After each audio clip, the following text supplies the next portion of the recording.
O eternal and almighty God, from whom all power and wisdom come, we are assembled here before thee to frame such laws as may tend to the welfare and prosperity of our province.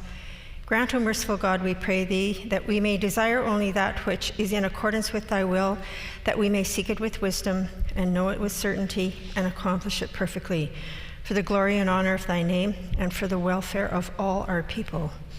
Amen. Please be seated. Good afternoon, everybody.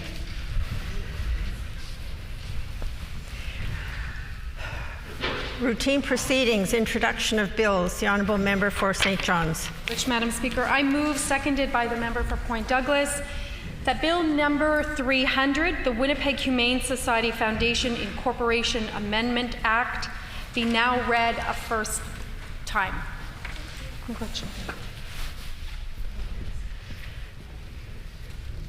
It has been moved by the Honourable Member for St. John's, seconded by the Honourable Member for Point Douglas, that Bill number 300, the Winnipeg Humane Society Foundation Incorporation Amendment Act, be now read a first time. The Honourable Member for St. John's. Miigwech, Madam Speaker.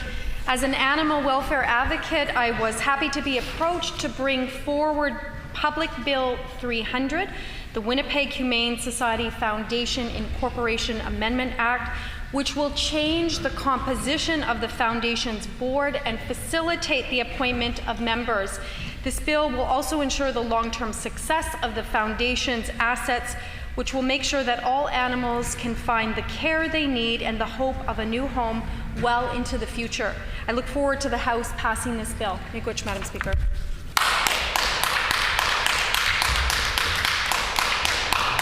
Is it the pleasure of the House to adopt the motion? Agreed? Agreed and so ordered. The Honourable Member for St. John's. Miigwech, Madam Speaker. I move, seconded by the member for Point Douglas, that Bill number 216, the Abortion Protest Buffer Zone Act, be now read a first time.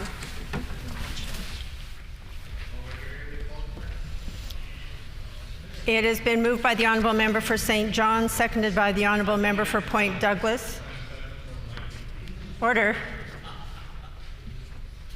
That Bill number 216, the Abortion Protest Buffer Zone Act, be now read a first time. The Honourable Member for St. John's. Miigwech, Madam Speaker. I'm proud to introduce Bill 16, the Abortion Protest Buffer Zone Act, which establishes buffer zones or safety perimeters around any clinic, hospital, or healthcare facility offering abortion services, in addition to buffer zones around public schools, Madam Speaker. This bill prohibits any protests, demonstrations, or picketing within these zones to protect Manitoba women, girls, and trans persons alongside health care providers against harassment, intimidation, or persuasion on abortion. Finally, anti-choice adults have no business protesting at our children's schools here in Manitoba. Anti-choice protesters are more than welcome to protest here at the legislature anytime they want. Miigwech, Madam Speaker.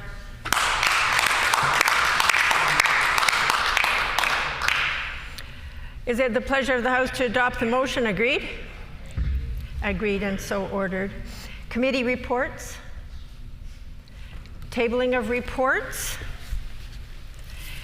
I do have a report to table in accordance with Section 28, Bracket 1 of the Auditor General Act. I am tabling the Auditor General's report titled Quarry Rehabilitation Program Investigation, dated May 2020. Ministerial statements. The Honourable Minister for Sport, Culture and Heritage, and I would indicate that the required 90 minutes notice prior to routine proceedings was provided in accordance with our Rule 26, Bracket 2. Would the Honourable Minister please proceed with her statement? Thank you, Madam Speaker. I am exceptionally honoured to rise in the House today to celebrate Vyshyvanka Day. Vyshyvanka Day is an annual celebration where Ukrainian communities all over the world wear beautiful shirts adorned with our traditional Ukrainian embroidery, or Vyshyvankas, as a symbol of unity and our pride in our Ukrainian heritage. Vyshyvankas are much more than just beautiful garments. They are steeped in our deep Ukrainian tradition and heritage. Archaeological research in Ukraine shows that the very detailed embroidery depicted on Vyshyvankas has existed there since prehistoric times. They have long been a symbol of hope for a brighter future and showcase the incredible creativity of Ukrainian people. Canada and Manitoba have many Ukrainian ties to Ukraine and its people. Thousands of Ukrainians, like my Babas and Gigis, came to our province seeking a hope and a dream for a better life in the late 1800s and early 1900s. These resilient and hardworking individuals built so much of Manitoba and the very Manitoba that we call home today. They made sacrifices, worked hard, and ensured that their heritage was deeply rooted in their communities. That sense of community and heritage remains strong today, Madam Speaker, and I am proud to say that Manitoba is even the home of Canada's National Ukrainian Festival, which I can't wait to attend in Dauphin in 2021. Today in the Chamber, there are many members of Ukrainian descent, and I know how incredibly proud our ancestors would have been to see so many Ukrainian legislators here in this Chamber. Our government recognizes the important contributions that Ukrainians have made in our province. We are proud to support Vyshyvanka Day, which raises awareness of the tremendous pride that Ukrainians have in their community and culture. Thank you to our Ukrainian community for helping to make Manitoba the vibrant, multicultural mosaic that we have here, and the mosaic that we all love, share, and appreciate, and really make Manitoba the best province to live all across the country. Thank you, Madam Speaker.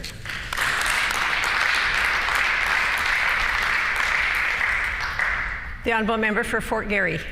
Thank you, Madam Speaker. Vyshyvanka Day is an opportunity for Ukrainian Canadian communities and the numerous Ukrainian communities around the world to stand in solidarity with the people of Ukraine. Canada is one of 50 countries around the world in which Ukrainians take part in International Vyshyvanka Day. The Vyshyvanka is a traditional attire for Ukrainian celebrations. It's worn by people regardless of their gender, social status, and religious beliefs. The traditional Vyshyvanka is a piece of artistic cultural expression. Masterful hands embroider colorful patterns and designs specific to the regions of Ukraine into the traditional white frog. With the clothing's increasing popularity in contemporary fashion across the world, a day has been dedicated to the Vyshyvanka to acknowledge the Ukrainian heritage these garments represent and promote Ukrainian cultural awareness worldwide. The artistry behind a traditional Vyshyvanka was inspired by the power of protective symbols. Meanings behind the embroidered symbols and patterns range from circles that represent the sun and harmony, grape bunches that symbolize happiness, and horses that symbolize aspiration. Today is an opportunity for Ukrainians as well as their descendants and supporters to wear a Vyshyvanka and to show their Ukrainian pride. Ukrainians today unite to celebrate their identity, display their beautiful Vyshyvanka design, creating a sense of cultural pride and national solidarity. I encourage you all to use this day to learn more and immerse yourself in the Ukrainian history and cultural traditions. Thank you, Madam Speaker.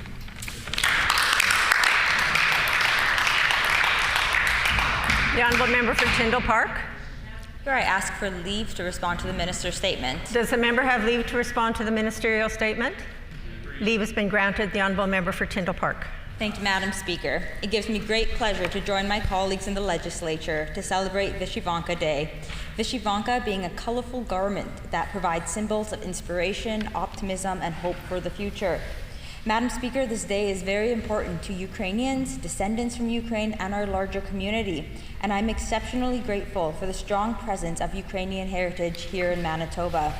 We are incredibly fortunate to have many active community members around us of Ukrainian descent who have made huge contributions to our province in virtually all areas of life, from agriculture to science to healthcare. I take great pride in our Ukrainian community and our province when thinking about the contributions of the community to the labor movement here in Manitoba. As many of my colleagues will know, as I've seen the events there throughout the year, the only surviving labor hall associated with the 1919 general strike is the Ukrainian Labor Temple, and it continues to be a great source of pride and a gathering place for the community. I know growing up, Madam Speaker, my parents really instilled in me the importance of community and heritage. My father took me on a trip to Ukraine to better understand the country as a whole, and for the last 7 or 8 years, my father and I have continued to host an annual Progi Lunch specifically to thank the Ukrainian community. These opportunities have allowed for me to learn so much and build some amazing relationships within the community. And lastly, Madam Speaker, unfortunately, even in 2020, Ukrainians must be vigilant about their own sovereignty because of ongoing actions from the Russia government. We will stand in solidarity with the people from Ukraine and of Ukraine, Madam Speaker, as they are forced to defend their independence. Thank you, Madam Speaker.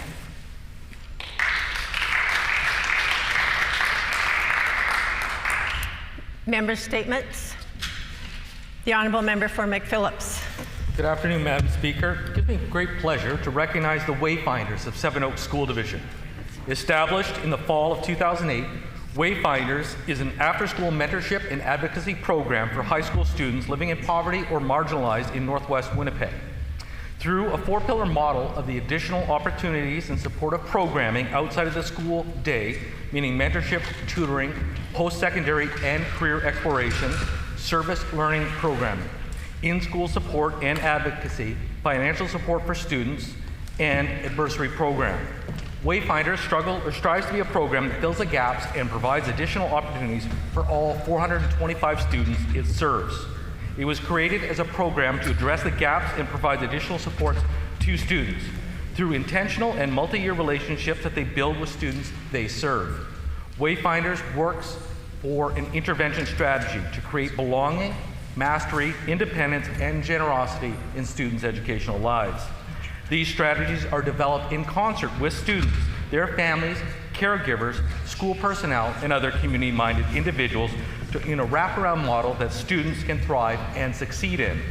Wayfinders delivers 25 hours of evening and weekend programming each week, and to date they have supported more than 500 students graduating from high school and transitioning to post-secondary programming of their choosing. On October 17, 2019, Wayfinders celebrated its 10th anniversary. Held at the Program Center at 950 Jefferson Avenue, the open house was attended by more than 200 current students, program graduates, families, community members, and stakeholders. The event was an opportunity for the official unveiling of the student-led mural project that acknowledges and celebrates the strength of the Wayfinders community and students who attend. The mural was created as a result of student workshops and was led by local artist Jordan Stranger. I would like to thank and congratulate the dedicated staff and volunteers of Wayfinders and wish them another helpful and happy 10 years. Thank you.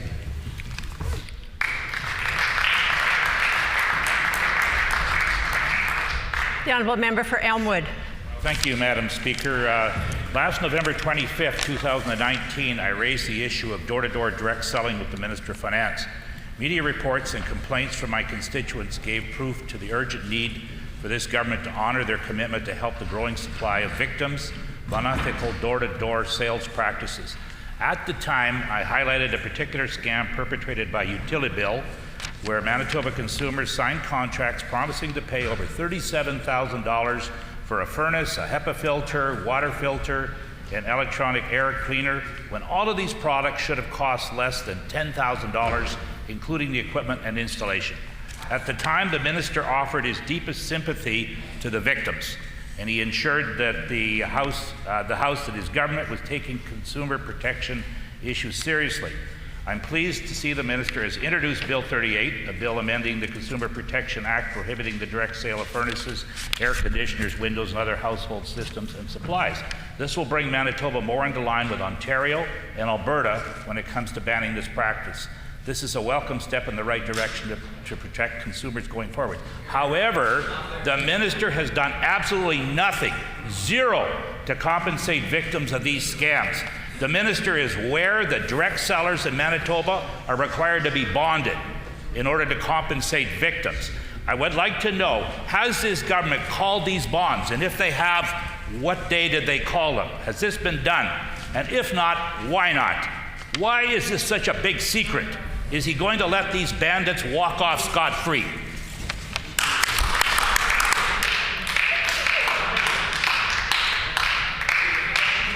The Honourable Member for Waverley.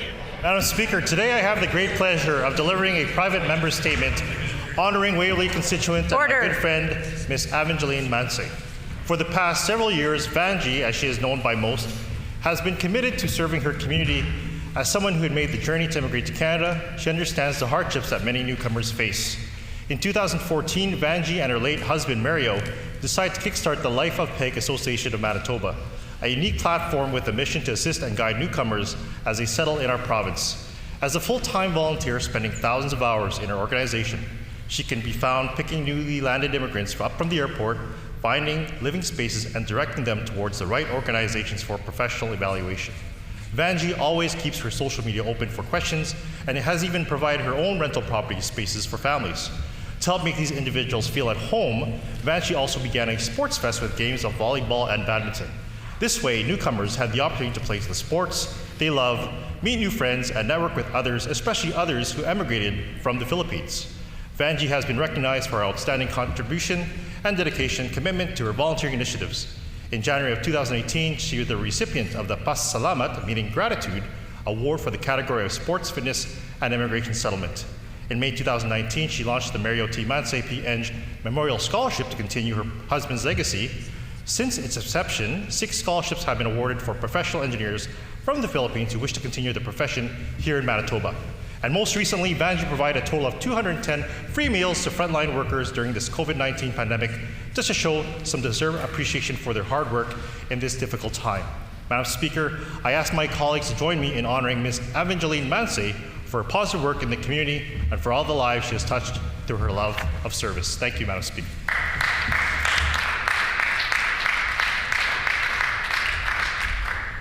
The Honourable Member for Point Douglas. Speaker, on May 7th, to mark National Youth Mental Health Day, the Manitoba Advocate for Children and Youth released their report on the persistent gaps in youth mental health and addiction services here in our province. The report paints a dark picture of the last 6 years in our province and the ways that, frankly, we are failing Manitoba's youth, young people. Rural and northern youth are not met with the services they need in their own communities. They are asked to travel to Winnipeg, where the demand vastly outpaces supply. The leading cause of death of children in Manitoba aged 11 to 17 is suicide. Manitoba's youth suicides are more than double the national average. We've known this for some time, yet nothing seems to have changed. We continue to deal with a hodgepodge of services that the Advocate says are not child-friendly nor youth-focused. The Virgo report told us where and how we were failing back in 2018, and today very little progress has been made. A vast majority of these children are Indigenous, and we have a responsibility to not only the children, their parents, but to the First Nations and the Métis communities to work collaboratively to help keep children mentally healthy so that we can eliminate suicides and the deaths of children.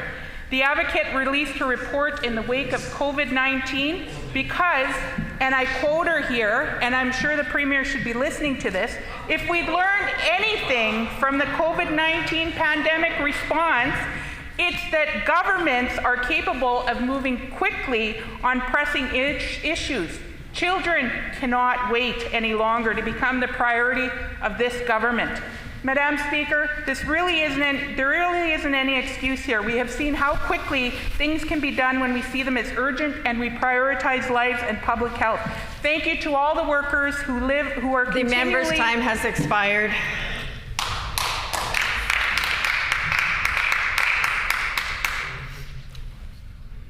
Was the member asking for leave to? Is there leave to allow the member to complete her statement? I heard a no. The Honourable Member for Lac Du Bonnet. Thank you, Madam Speaker.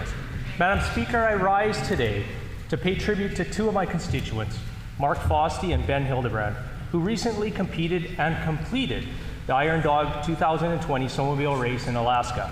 Mark and Ben made up Team 37 and were deemed the Friendly Canadians, as the pair became fan favorites on social media. For those of you who are unfamiliar with the Iron Dog, it is the longest snowmobile competition in the world, covering 2,400 miles through the rugged terrain and adverse weather conditions of Alaska's backcountry. The route of the race begins in Fairbanks and makes its way to the finish point in Big Lake. Without the advantage of having GPS maps or other navigation equipment that the other teams benefited from, Mark and Ben relied mainly on their instincts to route their way through the Alaskan wilderness. Besides derailing with mechanical issues and Mark's sled having to be pulled out after getting swamped along the Kuskokwim River, the pair got turned around on the trail in error, costing them considerable time and took a toll on their momentum. After taking some time to reevaluate their situation over a hot meal, Team 37 made the decision to forge on and complete the race. Iron Dog Executive Director John Woodbury was quoted in the media saying, "Can't keep those determined fellas on Team 37 down. They're a pair of the most jovial, good-spirited folks we've ever had on the trail. And if their riding skills and sleds don't get them across the finish line in Big Lake, their positive attitudes will. We are rooting for you, Canada." Team 37 were one of 11 teams out of 29 to finish the Iron Dog 2020 snowmobile race. I would like to take this opportunity to congratulate Mark Fosty from Thalberg and Ben Hildebrand from Stead in the Arma Brokenhead, who are watching today at home, Madam Speaker, on their amazing accomplishment, and thank you for representing Canada in true Manitoba style. Thank you, Madam Speaker.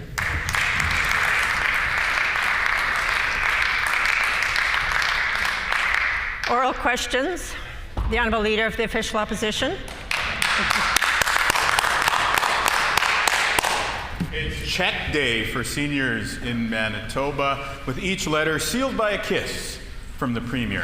However, we know that one thing this Premier won't sign are the layoff notices that he's sending out across the province of Manitoba. 700 layoffs at Manitoba Hydro. Thousands of people laid off from schools, and many more cuts taking place right across the province of Manitoba. What's more, Madam Speaker, we know that these cuts have nothing to do with the pandemic, that it's simply been the Premier's plan all along. $860 million cuts, just as he promised in last year's election platform. Will the Premier stand in his place today and admit that all these cuts are not only going to damage our economy, but are simply not necessary? The Honourable First Minister. Well, the member is right in one aspect only of his preamble, Madam Speaker. On this side of the House, we respect, we love, and we appreciate our seniors very, very much.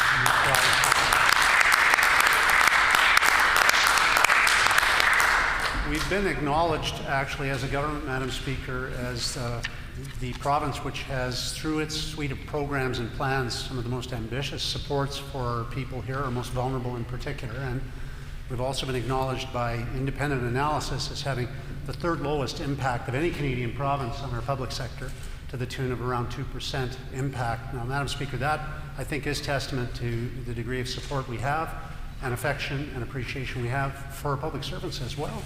That's right. The Honourable Leader of the Official Opposition on a supplementary question. Well, it seems there's a bit of a disagreement. We on this side of the House know that these cuts will be very damaging. All the members on this side of the House. So, to settle this disagreement, we asked the Public Utilities Board to hold an emergency hearing to find out just how damaging these cuts at Manitoba Hydro will be. We received a response in the letter today. I'll table that for the benefit of the Premier. The PUB says they're happy to hold a hearing if they are asked by resolution of the legislature to do so. We are going to give the Premier the opportunity to vote on just such a resolution this afternoon. So the answer, the question that the Premier needs to answer right now is he prepared to face the accountability and questions that Manitobans want answered, or is he going to duck transparency? The Honourable First Minister. I thank the member so much for raising the issue of transparency, Madam Speaker.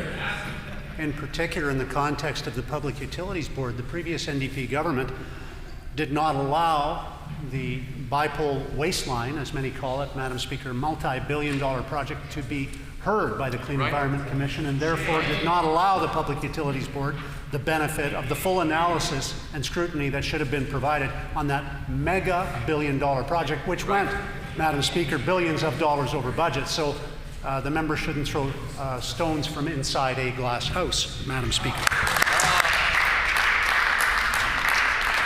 The Honourable Leader of the Official Opposition on a final supplementary. Madam Speaker, these cuts are unnecessary. These cuts will harm our economy, and Manitobans deserve to hear the truth.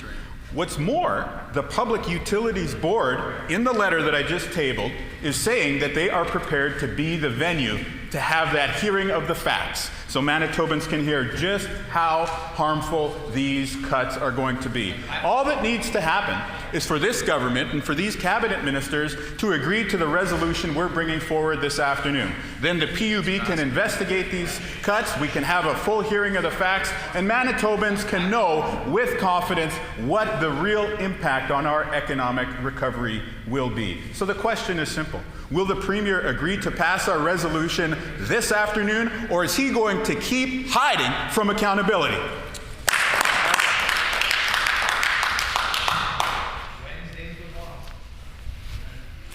The Honourable First Minister. Well, I accept that the member has some personal experience in hiding from accountability himself, Madam Speaker, but the fact remains that the changes that we have made are in response to a pandemic which is real. The member opposite proposes, as the NDP does quite frequently, that we just borrow our way out of it, tax our way out of it, and spend our way out of it, and that's why we're in the mess we're in as the most indebted province in the country. Madam Speaker, while the member only sees today and the political and partisan advantages he tries to derive from today, this government sees the future and wants Manitoba to be, and knows it will be, the first to respond and the most resilient province in the country of Canada.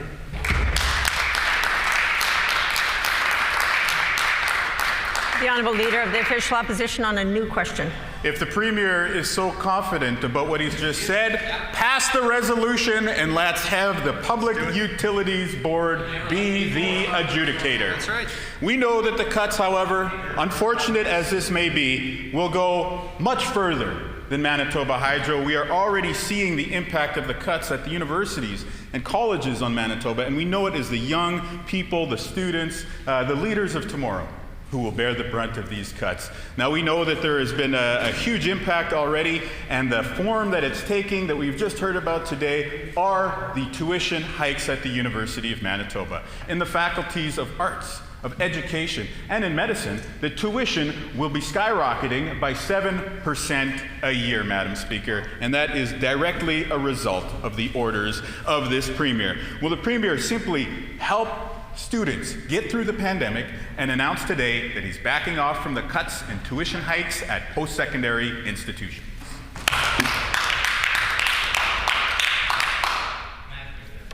The Honourable First Minister. Well, let's do our best, Madam Speaker, to replace the pandemic panic of the hyperbolic member, and let's talk about our support programs for students. Students need work. The NDP was never very good when they were in government for 17 years at creating opportunities for students, but this government is pursuing that with enthusiasm. And we have already created over 2,000 new jobs just in the last few days for Manitoba summer students so that they can afford to go to post-secondary institutions and continue their studies. We've also increased by 50% the amount of money available over last year's budget, and by 500% over the last NDP budget, the amount of money available for scholarships and bursaries for students. Madam Speaker, these commitments are real. They're not hyperbole. They're the facts. We care deeply about the future of our young people in this province, and we're acting accordingly as a government.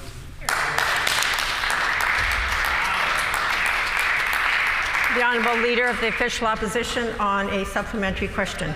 Madam Speaker, it's pretty tough for this Premier to make the statement that he just did when he's putting thousands and thousands of Manitobans out of work. We know that in the K-12 sector alone, there have been nearly 5,000 Manitobans laid off at the orders of this Premier and his cabinet. Portage-La Prairie, 182 jobs cut. Mystery Lake, 68. Borderlands, 133. Prairie Rose, 142. Red River Valley, 126. Interlake, 163. No one on that side is speaking up. We will. More than 5,000 Manitobans put out of work during a pandemic, during a recession, making the economic misery worse. All table correspondence from one of the school divisions which illustrates that these cuts were ordered by this Premier, his ministers, and this government. The simple question that we have is who on that side will be the voice of reason and stand up for Manitoba jobs?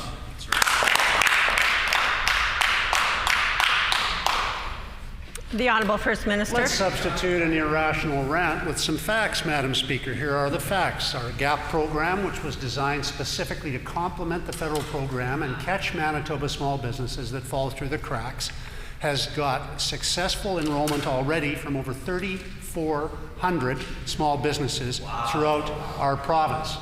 That's over $20 billion already paid out directly to small business owners to help create jobs and opportunity for people. The people in our province are suffering, Madam Speaker, as a consequence of a pandemic. They'd be suffering a lot more if we hadn't come to government and done the necessary things to correct the course the NDP had us on with 3 credit downgrades, with $1 billion of debt service costs, and with absolutely no ability whatsoever to see anything but the present. This government sees the future, and it's a stronger future for the people of Manitoba because of the actions we've taken.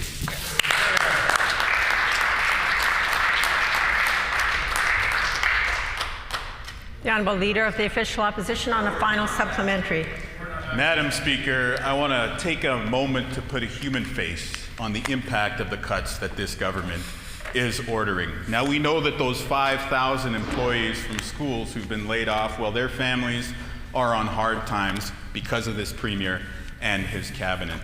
But I will table this document from École Riverside, Madam Speaker, which puts a human face onto the impact of the students themselves. This is to all of those participants in the Speech Language Pathology Stop Gap Services program, helping kids who need more assistance learning how to speak, read, and write. It says that because of the orders of this government, that this speech practice program has been suspended. Madam Speaker, these cuts are hurting not only the workers, not only the students across the province, but indeed some of the most vulnerable children in Manitoba. Will the Premier simply reverse course and start to invest in our people? The Honourable First Minister. Madam Speaker, as far as a human face is concerned, I'm sure, Madam Speaker, that the actions of this government can demonstrate our empathy and understanding very clearly and in a real way rather than just in words. So let's illustrate the Summer Student Job Recovery Program, which has given over 615 employers the opportunity to employ more than 1,500 young people across our province already, and much more work to be done there. Multiply these personal situations and these individual circumstances by thousands, Madam Speaker, and you understand how inhuman and impersonal the actions of any government that would simply propose to dump a debt load onto the future children of our province are. What the member is proposing is that we go deeper into Order. What the member is proposing. Order. What the member is proposing is in keeping with the constant refrain of the NDP. Borrow more on the backs of children, spend more on the backs of our future, tax more on the backs of all of us. That's the NDP proposal, always has been, is every day here, Madam Speaker. Our proposal is to help make this province #1 in recovery after this pandemic. Here.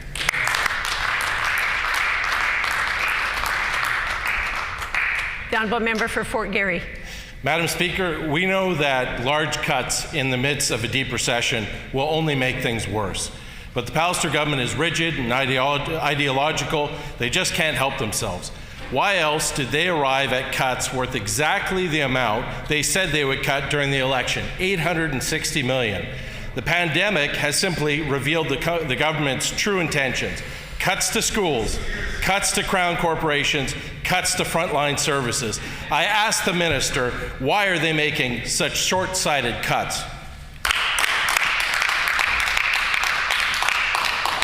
The Honourable First Minister. According to analysis done by independent sources, Madam Speaker, we have the 3rd lowest impact on our public sector in the country, less than 2% overall. Wow. Madam Speaker, I rest my case with the facts as opposed to the rhetoric of the member opposite.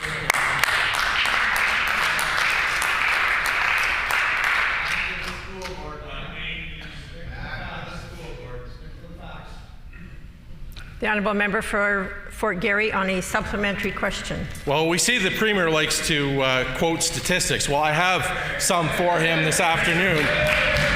the most recent labor force survey, which I will table in this House. It shows that there's 12,000 less people working in healthcare and social assistance in Manitoba than there was 1 year ago. That is the biggest percentage reduction in the entire country by a lot.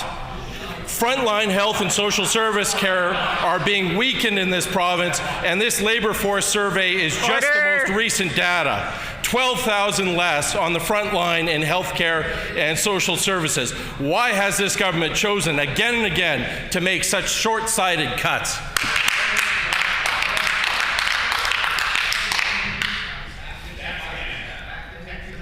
Order. The Honourable First Minister. Substitute enthusiastic rhetoric for facts, Madam Speaker. This year's budget alone, there'll be over $1 billion more. That was the plan, more than $1 billion more invested in social services, education, healthcare. More people working in these services than ever before in our province, Madam Speaker. That's the facts. And the fact is we'll be borrowing billions of dollars in addition to that to support those very frontline services that the member chooses to ignore in his phony rhetoric.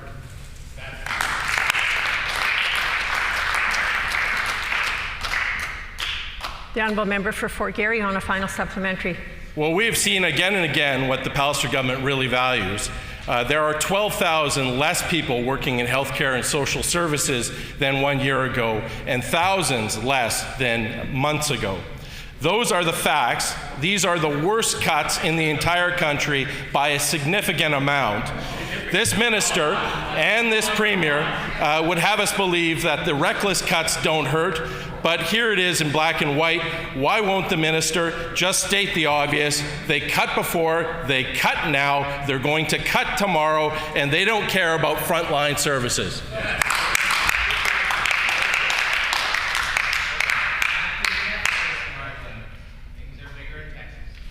The Honourable First Minister. Well, the member needs to do a little of his own cutting and maybe cut his preamble down and leave some facts in, but then there wouldn't be anything left, Madam Speaker, because the fact of the matter is there are more doctors working right now in Manitoba than ever before. There are more nurses. We've had dozens of nurses, and thank you to them, come back out of retirement to assist during this pandemic. The member's rhetoric is phony. What isn't phony, Madam Speaker, is the progressive protection plan that we're pursuing as a government to work in partnership with our healthcare sector, with all our frontline workers, and with the private sector so that we can lead the country in resilience, Madam Speaker. Those are the facts. Those remain the facts. Those always will be the facts. Here, here.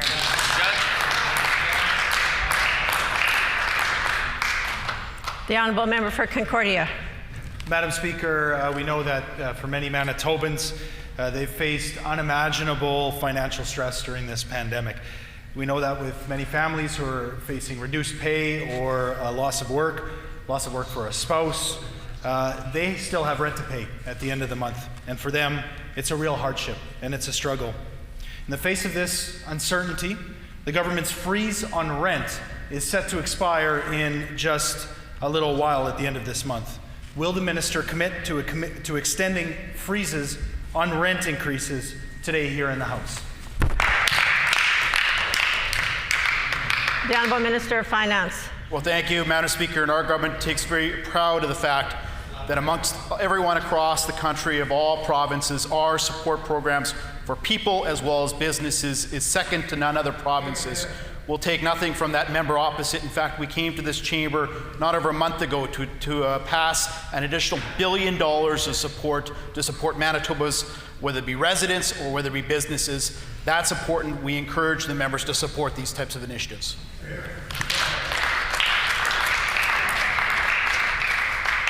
The Honourable Member for Concordia on a supplementary question.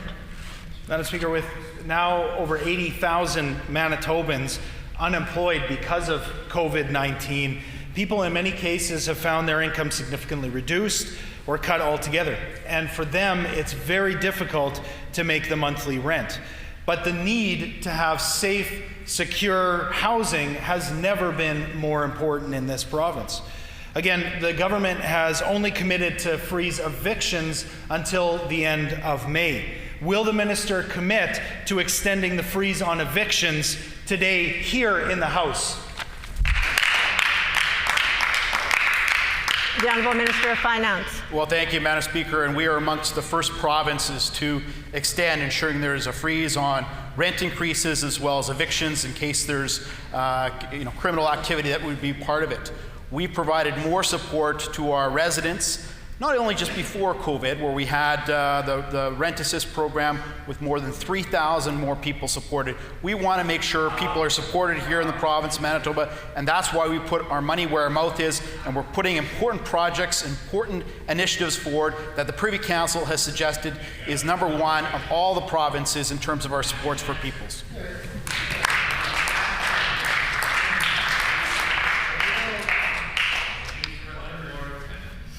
Order. The Honourable Member for Concordia on a final supplementary. Madam Speaker, for so many people, time is running out, and this minister continues to equivocate. But it's not just individuals we know, Madam Speaker, but small and medium-sized businesses that are also feeling the pinch.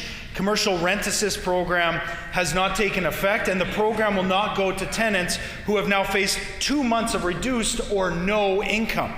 It's been estimated that 70% of Manitoba restaurants may close if they can't make rent, and tenants haven't seen any direct help from this government. Will the Premier provide immediate rent relief for commercial tenants and freeze commercial evictions today? The Honourable Minister of Finance. Thank you, Madam Speaker. And the member doesn't highlight the important projects, the important initiatives that we brought forward. The GAP program is supporting more than 3,400 businesses that would fall between the gaps. That's over $20 million of support.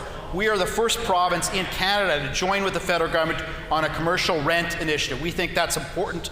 The initiative happened this week in terms of the applications at the federal level. We want to support that in the tune of $16 million, and we want to work with the federal government. That's exactly what we're doing, Madam Speaker.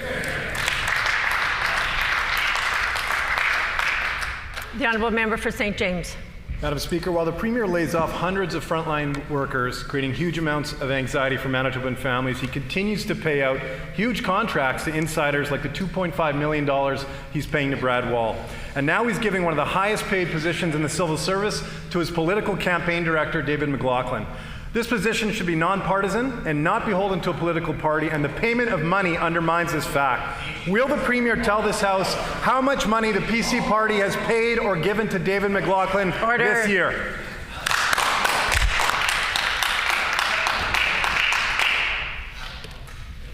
The Honourable First Minister. I recognize the inexperience of the member in asking the question he has just asked. He could do a little bit of research, talk to some of his NDP colleagues who've been around. The member for Elmwood was here earlier. I can't speak to his absence or presence, Madam Speaker. Let's just say the member for Elmwood would be a valuable source of insight for the member. If political involvement precluded anyone from becoming a clerk, Madam Speaker, there would have been 90% fewer clerks appointed in this country over the last century. And so what the member raises today as an accusation of patronage is actually a practice undertaken by all political parties who govern, including the NDP. Here.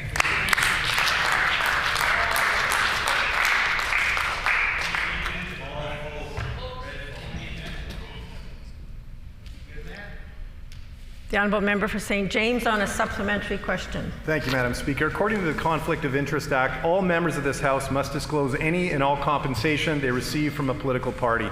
This requirement makes sense, and the requirement should clearly extend to the clerk or the Executive Council as well. He's a senior public servant under the terms of that act. The Premier should be open and transparent on this issue and make sure his handpicked clerk is held to the highest standard. Will the Premier require David McLaughlin to disclose how much money the PC party has paid him in this year? Yes or no?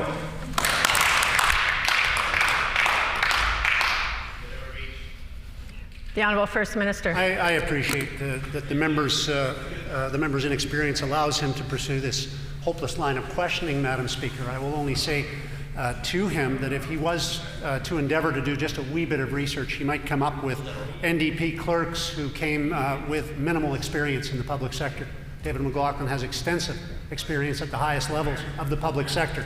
The NDP clerks that were appointed in the past had limited experience, limited somewhat to door knocking, voter ID, and putting up signs, Madam Speaker. That does not position the member to make a very good argument. He is throwing stones from inside a truly glass house, Madam Speaker.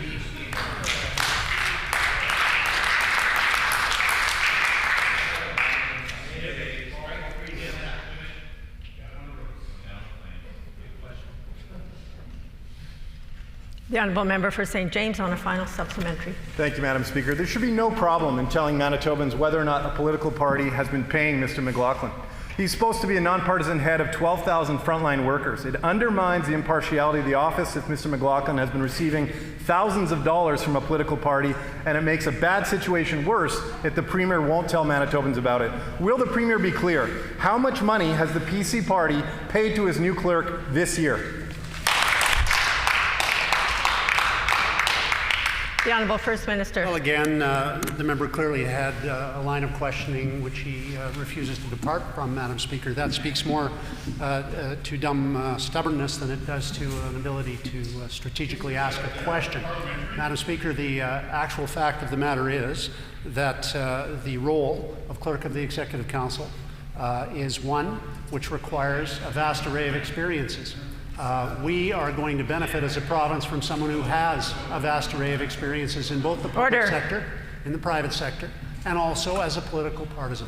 Madam Speaker, the NDP had the same advice over many, many years from people who had similar backgrounds. So again, I would suggest to the member if he does a modicum of research, he would find that that was the case. That being said, I would put David McLaughlin's resume and personal accomplishments up against anyone who has served as a clerk of this assembly, of this government, Madam Speaker, in the last 50 years.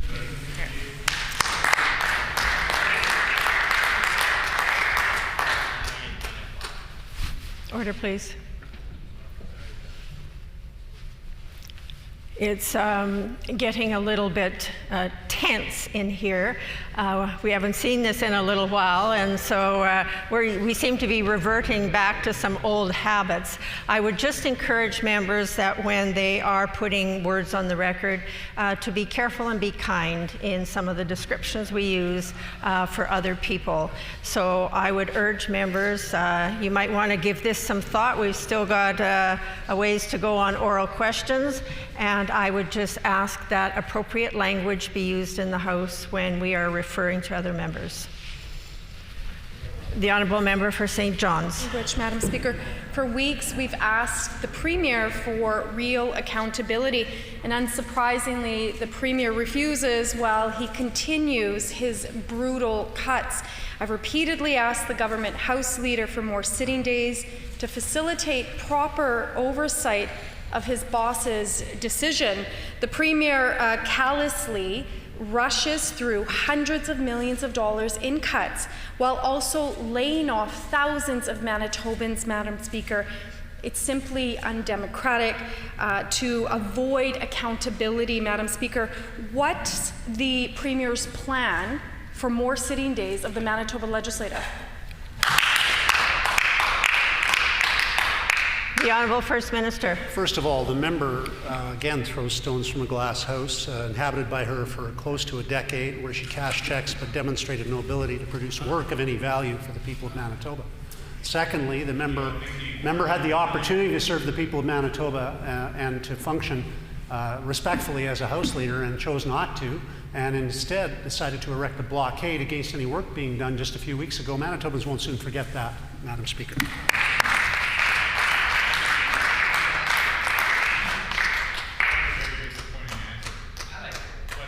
Order. Order. Order.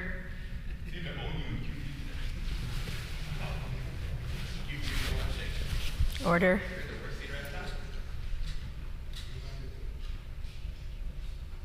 Just a reminder to members that when the Speaker is standing, the House is to be silent. And as I was just indicating to members too, we need to tone it down a little bit, getting a little bit excitable in here and not going to serve our purpose very well. The honourable member for St. John's. Which, Madam Speaker, the Premier feels he doesn't need to be accountable to Manitobans for the decisions that he is currently making. The Premier has ordered the largest single-day cut in our province's history. Thousands of people are being laid off. I have asked repeatedly for this House to sit more days to facilitate oversight of his decisions. The Premier must be accountable for his decisions, and he must face scrutiny in this House. Will the Premier be accountable to Manitobans? Will he guarantee more sitting days in the legislature? Good question. The Honourable Government House Leader.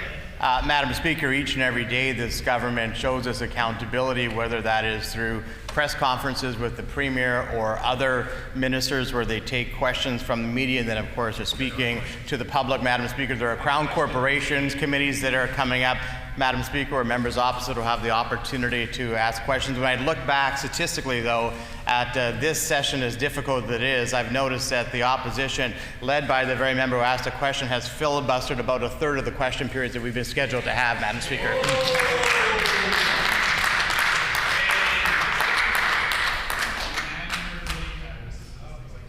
The Honourable Member for St. John's on a final supplementary.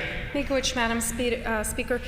Ensuring that we sit more days in the House is fundamentally about ensuring democracy and accountability on behalf of all Manitobans, Madam Speaker. Only a small fraction of this government's $860 million worth of cuts have actually been revealed thus far. The Premier is doing everything in his power to avoid accountability and transparency. We need more sitting days in this legislature to ensure that the Premier explains why he's making these egregious and callous cuts in the midst of a global pandemic. Will the Premier immediately commit to more sitting days beyond May 27th? Miigwech.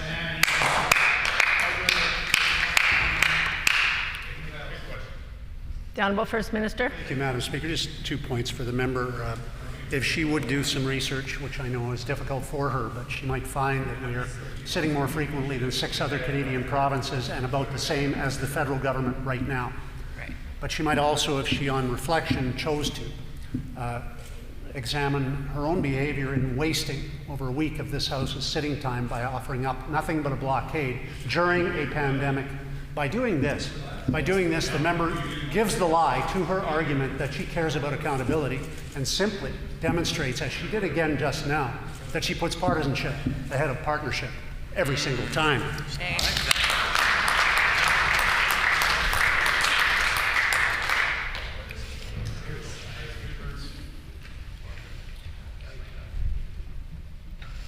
Just a reminder to members that making reference about lying in the House is not an acceptable language to be used, and I would urge caution to members.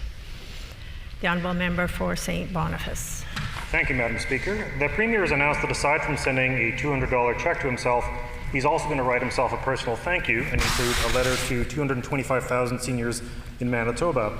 It is mind-boggling that at a time the Premier is forcing layoffs and wage cuts for thousands of Manitobans, that we are going to spend even a dime on a letter promoting himself. Printing and postage for 250,000 checks and letters adds up pretty fast. How much is this exercise in self-promotion going to cost compared to, say, direct deposit?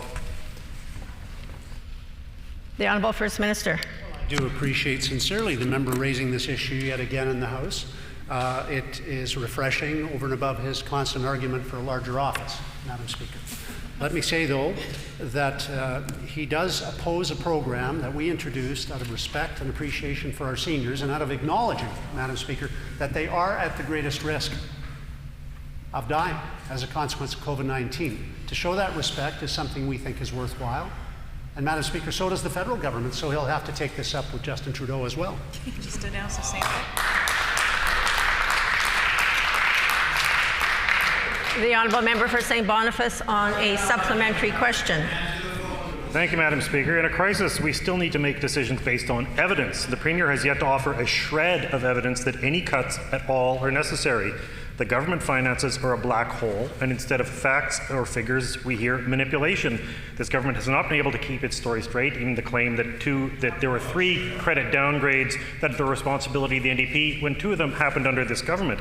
The Treasury Board document was a fraud, and the appropriate level of job losses in this wage cuts in this crisis is 0. Because pandemic is not a reason, when is this government going to show us some actual, non-made-up numbers on income, revenue, and most important of all, the supposed benefits of their cuts? The Honourable First Minister. I thank the member for raising fiscal issues. I would say, Madam Speaker, that we are headed towards the largest deficit in the province of Manitoba's history. We also have inherited the highest debt of any Canadian province. That being said, we will be responsible managers of the public purse, as we always have been. We are able on this side of the House to differentiate between wants and needs. And Madam Speaker, we are able to see the future and make decisions accordingly. We will make decisions which bear up the strength of Manitobans, support the vulnerable, leave more money in the kitchen tables of Manitoba families, and help us lead in terms of economic growth and recovery, Madam Speaker, once again, after this pandemic's consequences are over.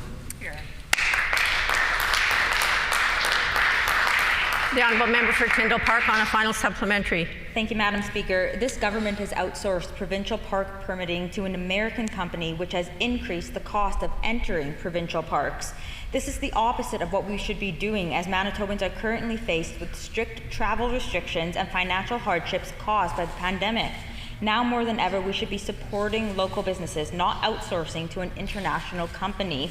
Madam Speaker, will this government better communicate rules and guidelines for provincial parks and make provincial parks free this year for Manitoba 150, the way Canada did with our national parks, so that more Manitobans can enjoy our beautiful province? Thank you. The Honourable Minister for Conservation and Climate. Thank you, Madam Speaker. I do appreciate any opportunity to talk about our beautiful parks in this province. Here, here.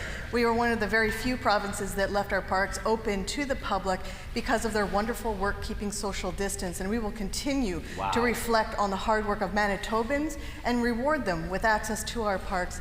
And Madam Speaker, the program that we have established for our park passes is used by 2 other provinces within this beautiful country. And it was an open tender process done fairly and properly by this government, and we will continue to follow proper rules when it comes to properly sending out those RFPs and finding the best possible service for the lowest price. Thank you.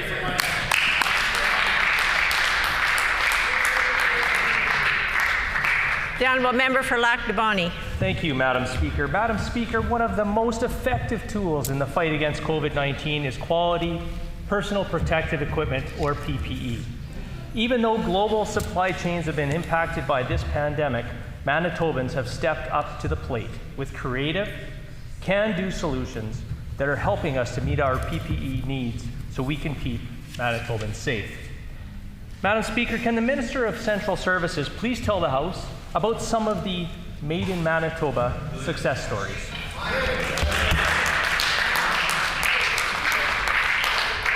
The Honourable Minister for Central Services. Thank you, Madam Speaker. Thank you to the member for the question. In the face of this pandemic, Manitobans are doing incredible work in the fight against COVID-19. We have so many great examples. Winpack in Winnipeg and Icon Technologies of Winkler have retooled their factories to make protective face shields for our frontline healthcare workers. The Decker Colony in Western Manitoba is one of the many Hutterite colonies who have collectively produced over 30,000 fabric masks for health facilities and other groups across the province. And a pair of Winnipeg physicians have designed and tested a reusable N95 mask, which is being manufactured by Precision ADM here in Winnipeg. Our government is ordering 1 million of these masks, but a special The member's time has expired.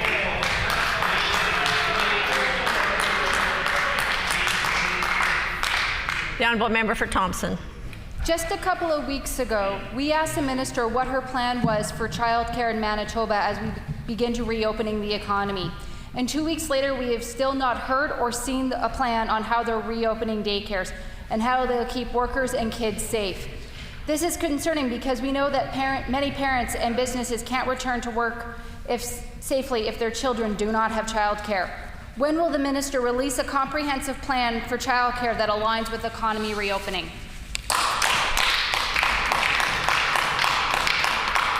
The Honourable Minister of Families. Madam Speaker, and we've been working closely with the Manitoba Child Care Association, with early childhood educators, with parents, Madam Speaker, parents who are looking to find childcare facilities that are open and matching them, and we've been quite successful in doing so. We have over 500 facilities that are open in the province of Manitoba. We have just under 900 vacancies within that, Madam Speaker. By the end of this month, we'll have more than 275 more childcare facilities opening up. There's more work to be done, Madam Speaker. We'll continue to work with parents and childhood educators to ensure that childcare is there for parents when they need it. The honourable member for Thompson on a supplementary question. Thank you.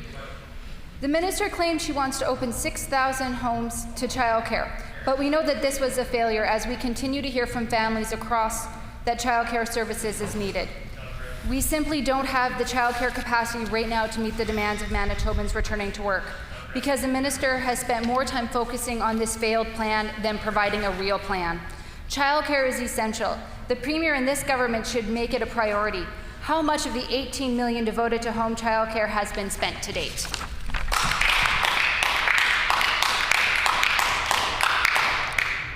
The Honourable Minister of Families. Well, thank you very much, Madam Speaker. And as a result of that program, we've been able to open up more than 100 new childcare spaces in the province of Manitoba.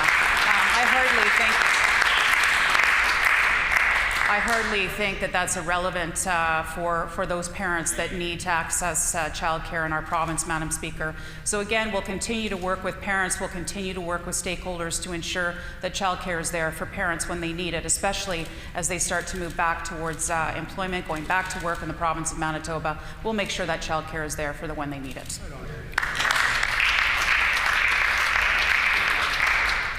The honourable member for Thompson on a final supplementary.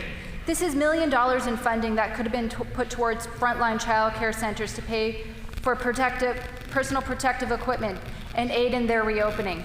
So without a plan and without proper funding, no economy recovery plan will be successful. We need a real investment in publicly funded, accessible and affordable child care. We need a plan that shows we actually believe child care is essential. Will the minister redirect the funds and produce a comprehensive plan for child care immediately?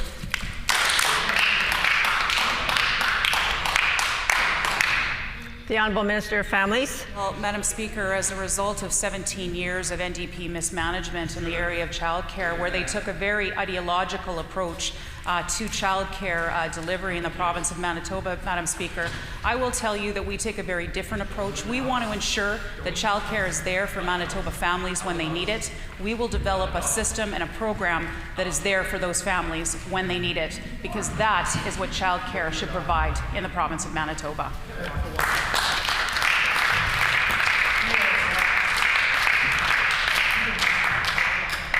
The time for oral questions has expired, and I have a ruling for the House.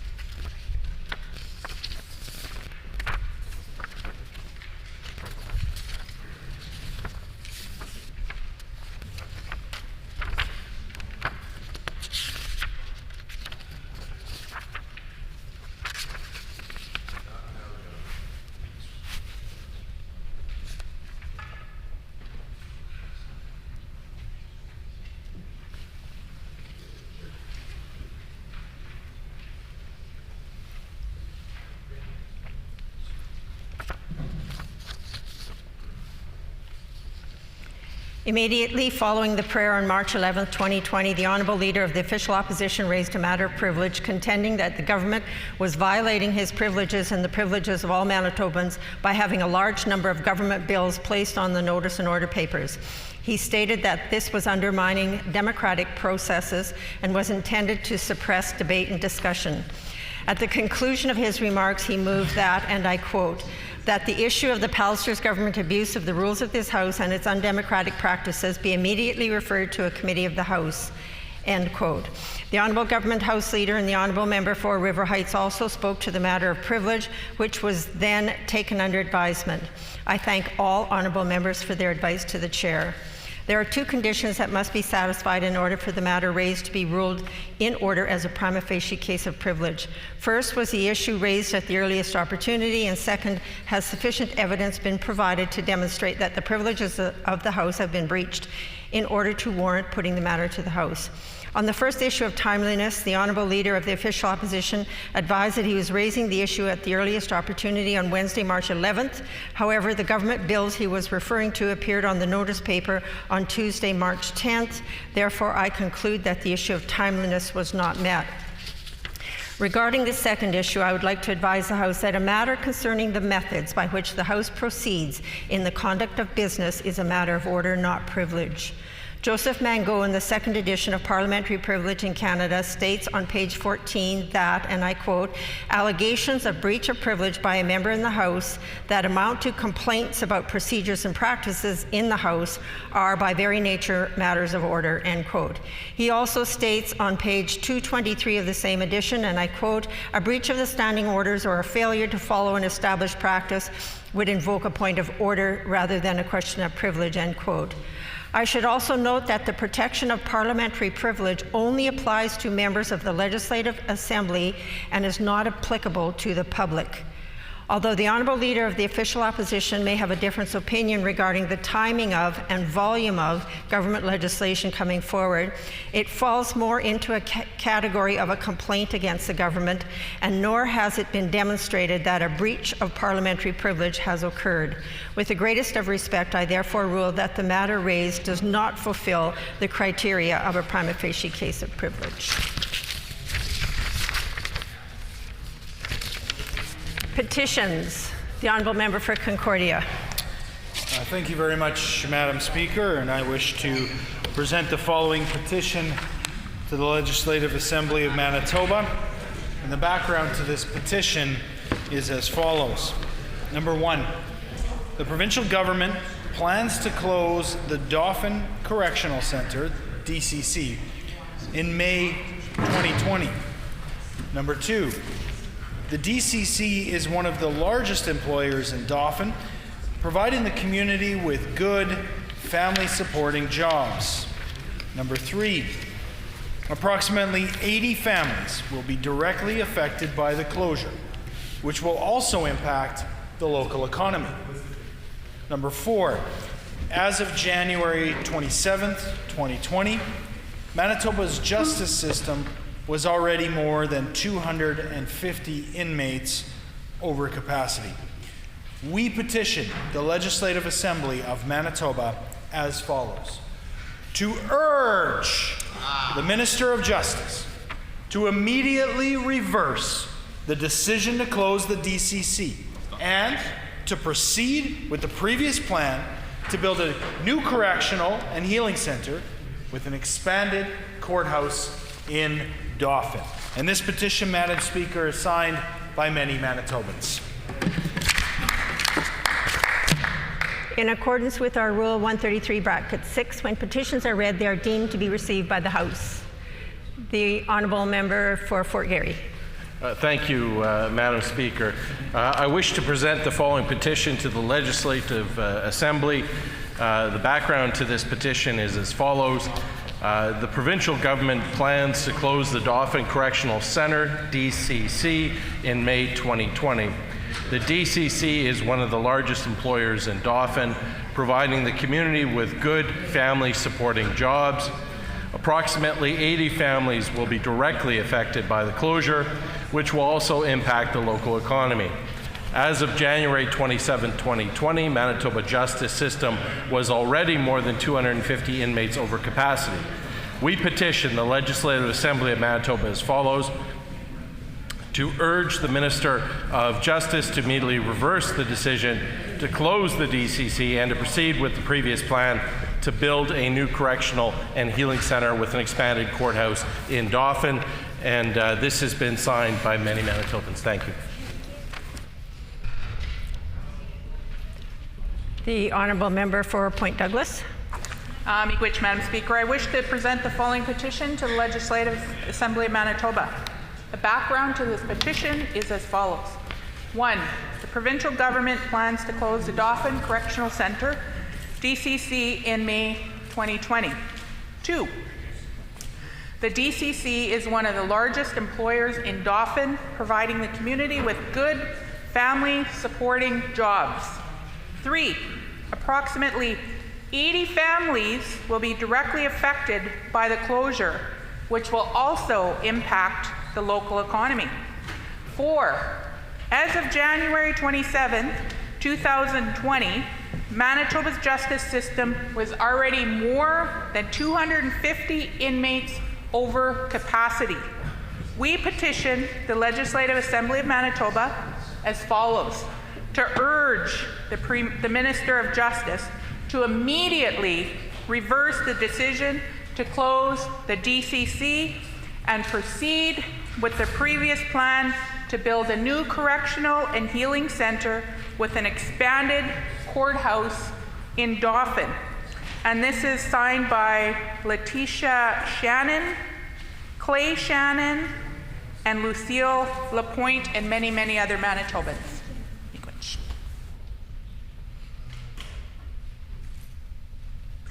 The Honourable Member for St. James. Thank you, Madam Speaker. I wish to present the following petition to the Legislative Assembly. Background to this petition is as follows. 1, the provincial government plans to close the Dauphin Correctional Centre in May 2020. 2, the DCC is one of the largest employers in Dauphin, providing the community with good family-supporting jobs. 3, approximately 80 families will be directly affected by the closure, which will also impact the local economy. And as of January 27, 2020, Manitoba's justice system was already more than 250 inmates over capacity, Madam Speaker. We petition the Legislative Assembly of Manitoba as follows: to urge the Minister of Justice to immediately reverse the decision to close the DCC and proceed with the previous plan to build a new correctional and healing center with an expanded courthouse in Dauphin. Signed by James Polliter, Shirley Polliter, and Chris Rhodes.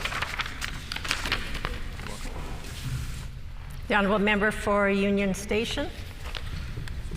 Madam Speaker, Off in jail. I wish to present the following petition to the Legislative Assembly. To the Legislative Assembly of Manitoba, the background to this petition is as follows. 1, the provincial government plans to close the Dauphin Correctional Centre, DCC, in May 2020. 2, the DCC is one of the largest employers in Dauphin, providing the community with good family-supporting jobs. 3, approximately 80 families will be directly affected by the closure, which will also impact the local economy. 4, as of January 27, 2020, Manitoba's justice system was already more than 250 inmates over capacity. We petition the Legislative Assembly of Manitoba as follows: to urge the Minister of Justice to immediately reverse the decision to close the DCC and proceed with the previous plan to build a new correctional and healing center with an expanded courthouse in Dauphin. This has been signed by many Manitobans.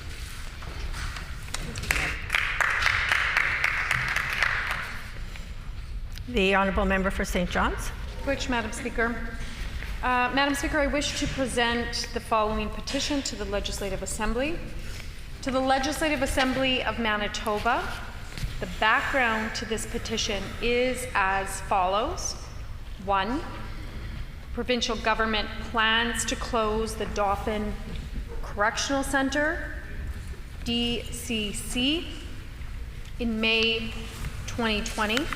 2, the DCC is one of the largest employers in Dauphin, providing the community with good family-supporting jobs. 3, approximately 80 families will be directly affected by the closure, which will also impact the local community economy. 4, as of January 27th, 2020, Manitoba's justice system was already more than 250 inmates over capacity. We petition the Legislative Assembly of Manitoba as follows: to urge the Minister of Justice to immediately reverse the decision to close the DCC and proceed with the previous plan to build a new correctional and healing center with an expanded courthouse in Dauphin. Signed by Jordan Rockley, Carly McDonald, and Desiree Dorian, and many more Manitobans. Thank you. Further petitions? The Honourable Member for St. Boniface on a petition? No, on a member of urgent public importance. Okay. If the petitions are not complete. I haven't called the next item yet. So we're just finishing off petitions.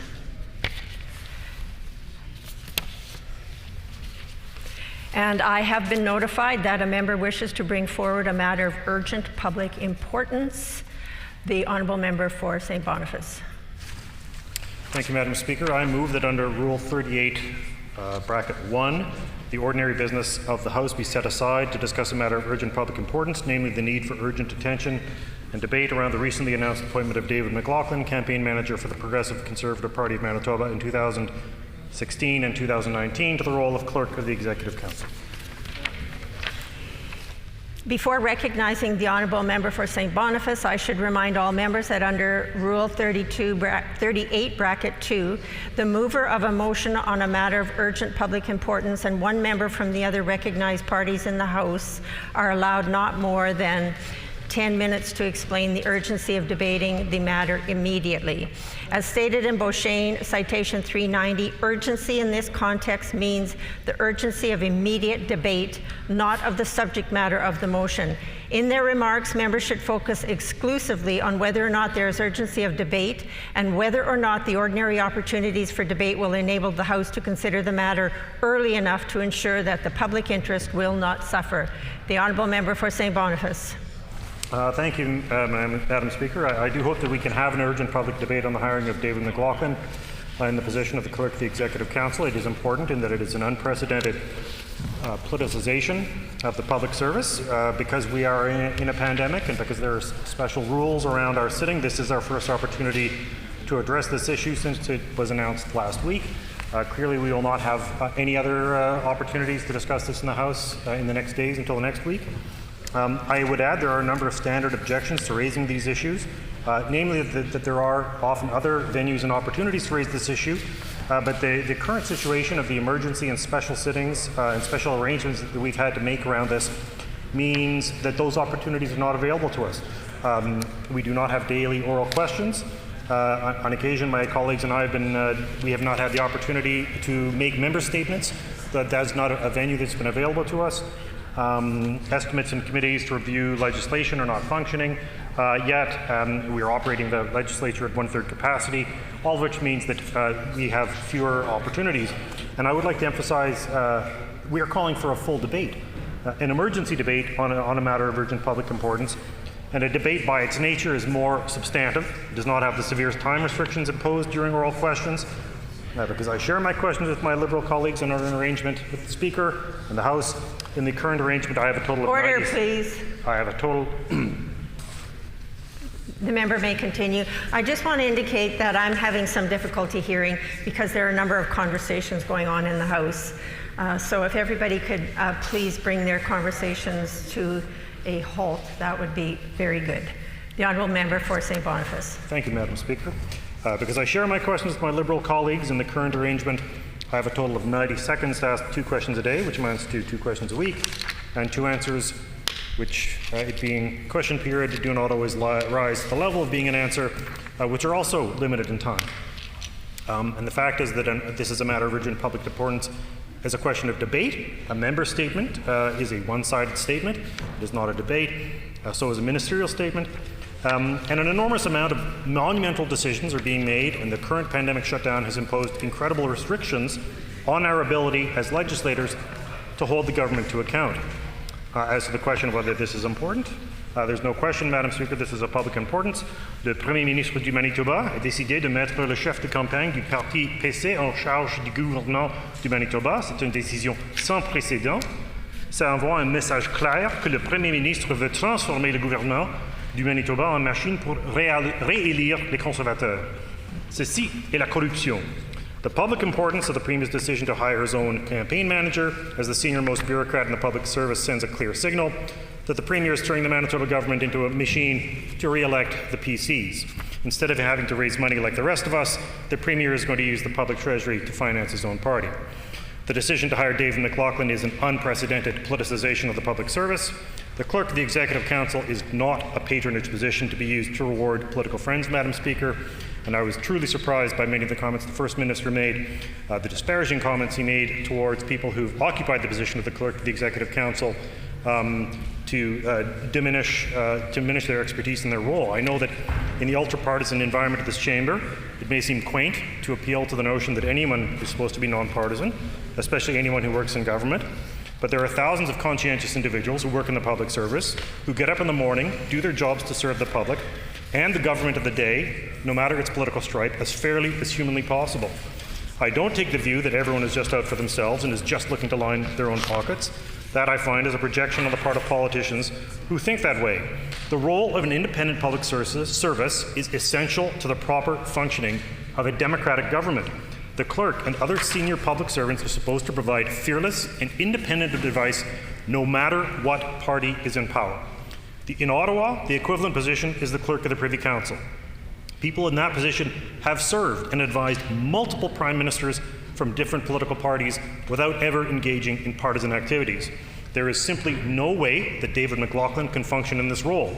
He is personally responsible for approving and launching a series of unprecedented, disgusting, and unfair attacks on the character of the Leader of the Opposition. He spent years berating, belittling, and trash-talking political opponents on Twitter. If any public servant did that, they would be fired in an instant. For those of us in opposition, we still need a scintilla, a fig leaf that this government is going to be able to operate with some kind of fairness and independence, or that we can engage in negotiations in a way where there is any level of basic trust and good faith. We need to know that the government will be able to treat every single Manitoban fairly, no matter whether they have a different political affiliation from the current government or if they have no political affiliation at all. That is what good government does. There is a critical overlap in the administration of justice and the administration of public services. Just as justice is blind, so should government deliver services, award contracts, and support communities based on need and not just the next election cycle. We've heard over and over from this government and the Premier that these are extraordinary times and the pandemic demands unprecedented measures. Many of the measures that have been announced are highly precedented. They're just doubling down on the same PC policies that have been failing Manitobans for 4 years. And I can anticipate the arguments already, and I already heard some of them today, Madam Speaker. The government will claim that this is perfectly ordinary and reasonable. They will muddy the ethical waters by arguing that everyone else does it. They will offer guilt by association and point to some other scandal and say this is just the way things are done. Madam Speaker, the decision to appoint a campaign manager to a non-partisan position running the Manitoba government is different. It is unprecedented. It is an unprecedented abuse of power. And if the PCs would like to argue that this is somehow no different than anything the NDP did, an argument we've heard hundreds of times over the last years, that is no argument at all. It is arguing that two wrongs make a right. If there are people who want to stand up and say this is the way things have always worked, or that people who have an issue with it just don't understand how the game is played, our response is that we should no longer tolerate it. I've said many times there are good people in every political party, and that no party or person can have a monopoly on good ideas. We all have our failures and our failings. We may not agree on solutions, but we all care about our province, our family, and our communities. I'm equally sure that there are members of the government who are uncomfortable with this decision, as they should be, because this is bad for our government. It is bad for their political party. It is bad for our democracy. And there will come a time when people ask those PC MLAs, and maybe it's happening right now, why didn't you speak up? It's clear as day that this is wrong. There is no defending this decision. Why did you stay silent and do nothing when the Premier put his campaign manager in charge of the government? Because you knew it was wrong, but you stood by and you watched it happen. This is a low point for this government, and I don't think for a moment we've reached bottom. That being said, Madam Speaker, estimates should be very interesting this year. Thank you. The Honourable Government House Leader. Madam Speaker, people will remember many things about the pandemic, and I suspect that this won't be top of their mind, but certainly some will remember that at the time of a pandemic, the matter of urgent public importance that the leader of the Liberal Party chose to bring forward isn't about issues that Manitobans might be facing on a day-to-day level, but it's about the hiring of a well-qualified and distinguished, internationally distinguished individual, Madam Speaker. That is the issue that he has raised, Madam Speaker. In fact, he tried to presuppose what some arguments would be, but of course the one argument that he left out, of course, was qualifications, because it's an argument that he can't win on if he were to raise that argument. Mr. McLaughlin, as he has raised, is in fact someone that is not new to Canadian politics. He has served in New Brunswick with the Executive Council Office. He was the Deputy Minister there of Policy and Planning and the Secretary to Cabinet Committee on Policy and Priorities. He served as the Deputy Minister to Intergovernmental Affairs, Deputy Minister to the Commission on Legislative Democracy, also in the province of New Brunswick, and he was also the Executive Director to the Council of Federations Panel on Fiscal Imbalance. And so both in the province and in the country, or in provinces and in our country, Mr. McLaughlin has a distinguished record of service, and during a pandemic, all the leader of the official opposition could do was try to besmirch someone of that reputation, Madam Speaker, and I suspect that there will at least be some who will remember that this was what he considered to be a significant priority. Now, of course, on the technicalities of a matter of urgent public importance, the member himself didn't even use the opportunity during question period to raise this issue, and of course, one of the criteria to qualify as a MUPPI is that there are no other reasonable and practical times to raise the issue. So the member defeated his own argument by not even raising this in question period when he had the opportunity, but I suppose that speaks to the fact that he knows it is not of the issue of importance that he is trying to make it to be, Madam Speaker. But not to belabor the point, because I don't think that it's a decision that is a difficult one to come to, Madam Speaker, based on the fact he himself chose not to raise this issue during question period. He did try to raise a number of things he thought would be a defense for the government in terms of the hiring of Mr. McLaughlin. I would offer as a defense, such as it is, even though it's not truly needed, Madam Speaker, a tweet that was sent out, and I would read it into the record. It says, "Congratulations to David McLaughlin on his appointment to the Clerk of the Executive Council. David's extensive experience and commitment to climate change and sustainability will be a huge asset in building a cleaner and more prosperous Manitoba."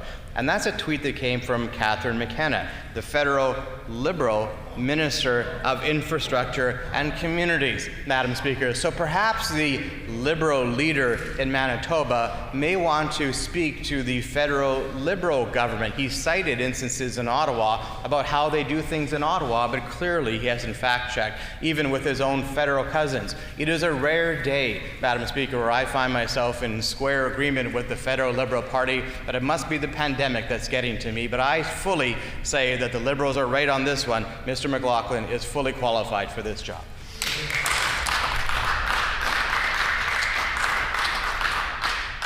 The Honourable Member for St. John's. Thank you, Madam Speaker. Just to put a couple of words on the record in respect of the member for St. Boniface matter of urgent public importance this afternoon.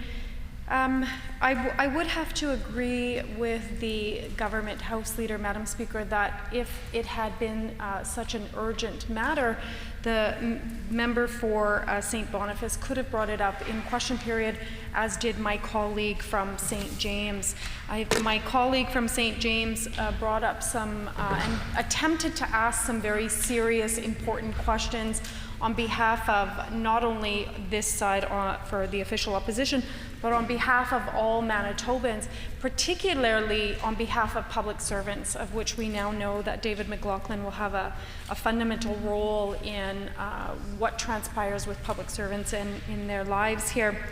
I think it's important to maybe perhaps put on the record and reiterate some of the concerns that were brought forward by the member for St. James in respect of the appointment of the PC Conservative Party of Manitoba's campaign manager, both for 2016 and 2019. Clearly, on this side of the House, we agree that this is a position that should be non-partisan and should not be politicized. And I would suggest to the House, Madam Speaker, that the appointment of David McLaughlin certainly politicizes that role when it should not be. We know, and it's interesting, I think that many of us on this side of the House were surprised that Mr. McLaughlin was back in Manitoba, because we know that when he was appointed after 2016 to work on the climate and green plan, which you know, Madam Speaker, the House knows was actually done away with and thrown away in the garbage after, paying Mr. McLaughlin to produce that work, and then the Premier thought that it wasn't necessary anymore. You will recall, and folks in the chamber will recall, that Mr. McLaughlin spent many days traveling back and forth from Winnipeg to Ottawa at the cost of, I think it was like $62,000 of taxpayers' money for Mr. McLaughlin to travel back to Ottawa. So it was a little bit surprising that Mr. McLaughlin decided to take a position here in Manitoba again. It does beg the question, Madam Speaker, why? Why would the Premier appoint Mr. McLaughlin at this time, this juncture? And one can surmise that perhaps the Premier is getting ready, as is the rumor in Manitoba, that the Premier is getting ready to actually retire and leave even quicker than originally anticipated. And so perhaps that the Premier felt that he needed to put Mr. McLaughlin in place to ensure that once the Premier leaves, all of the egregious cuts and austerity plans that the Premier has thus executed still continues along its way. I would suggest that probably under the leadership of David McLaughlin, those cuts will continue, because what we have seen time and time again, Madam Speaker, is that not one single member of the PC caucus ever stand up against their leader and the craziness, the egregious decisions that he executes on behalf of Manitobans. Not one single member of the PC caucus ever get up and tell their boss, hey, that's a bad decision.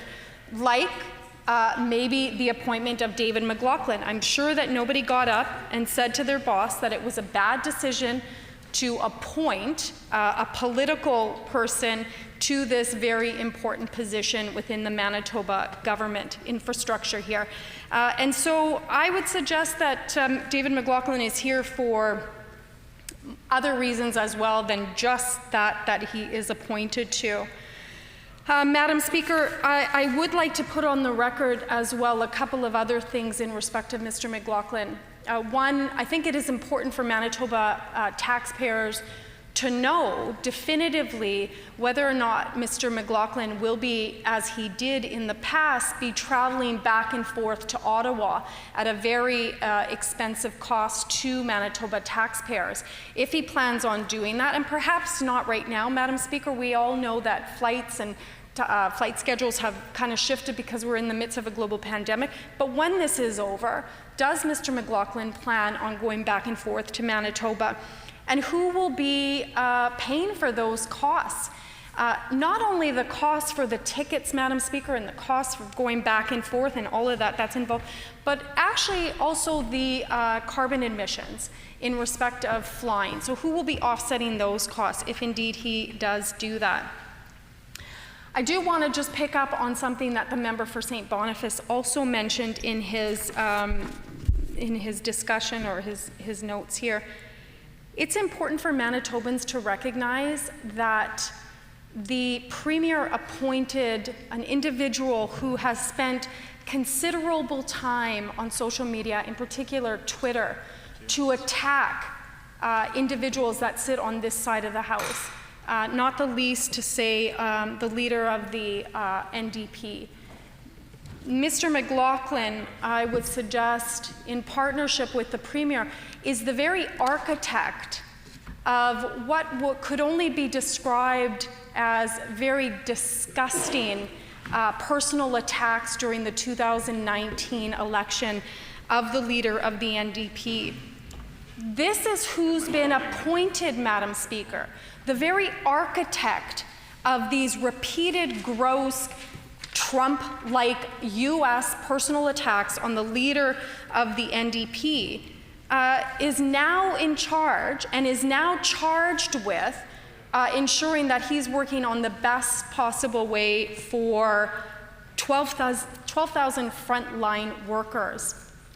I would be very hesitant to say that we should be all a little nervous of that. We should all be a little bit nervous of an individual who has all kinds of time to sit on social media and tweet about people that he does not know, that is untrue, and that he has strategically and methodically attempted to destroy people's reputation.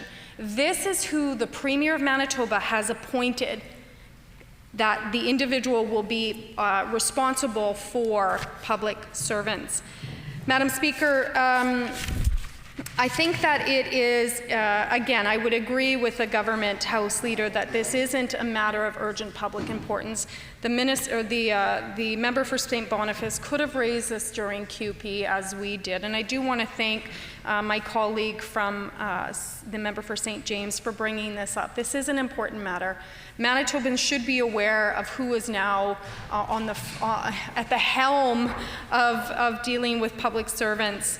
And, you know, is it a coincidence that the very week that it's announced that Mr. McLaughlin has been appointed by the Premier, that the Premier decides to announce that he's asking in quotations, 6,000 public servants to take 5 days unpaid leave during the holidays? I don't think that that's a coincidence, Madam Speaker. The Premier and Mr. McLaughlin are one and the same.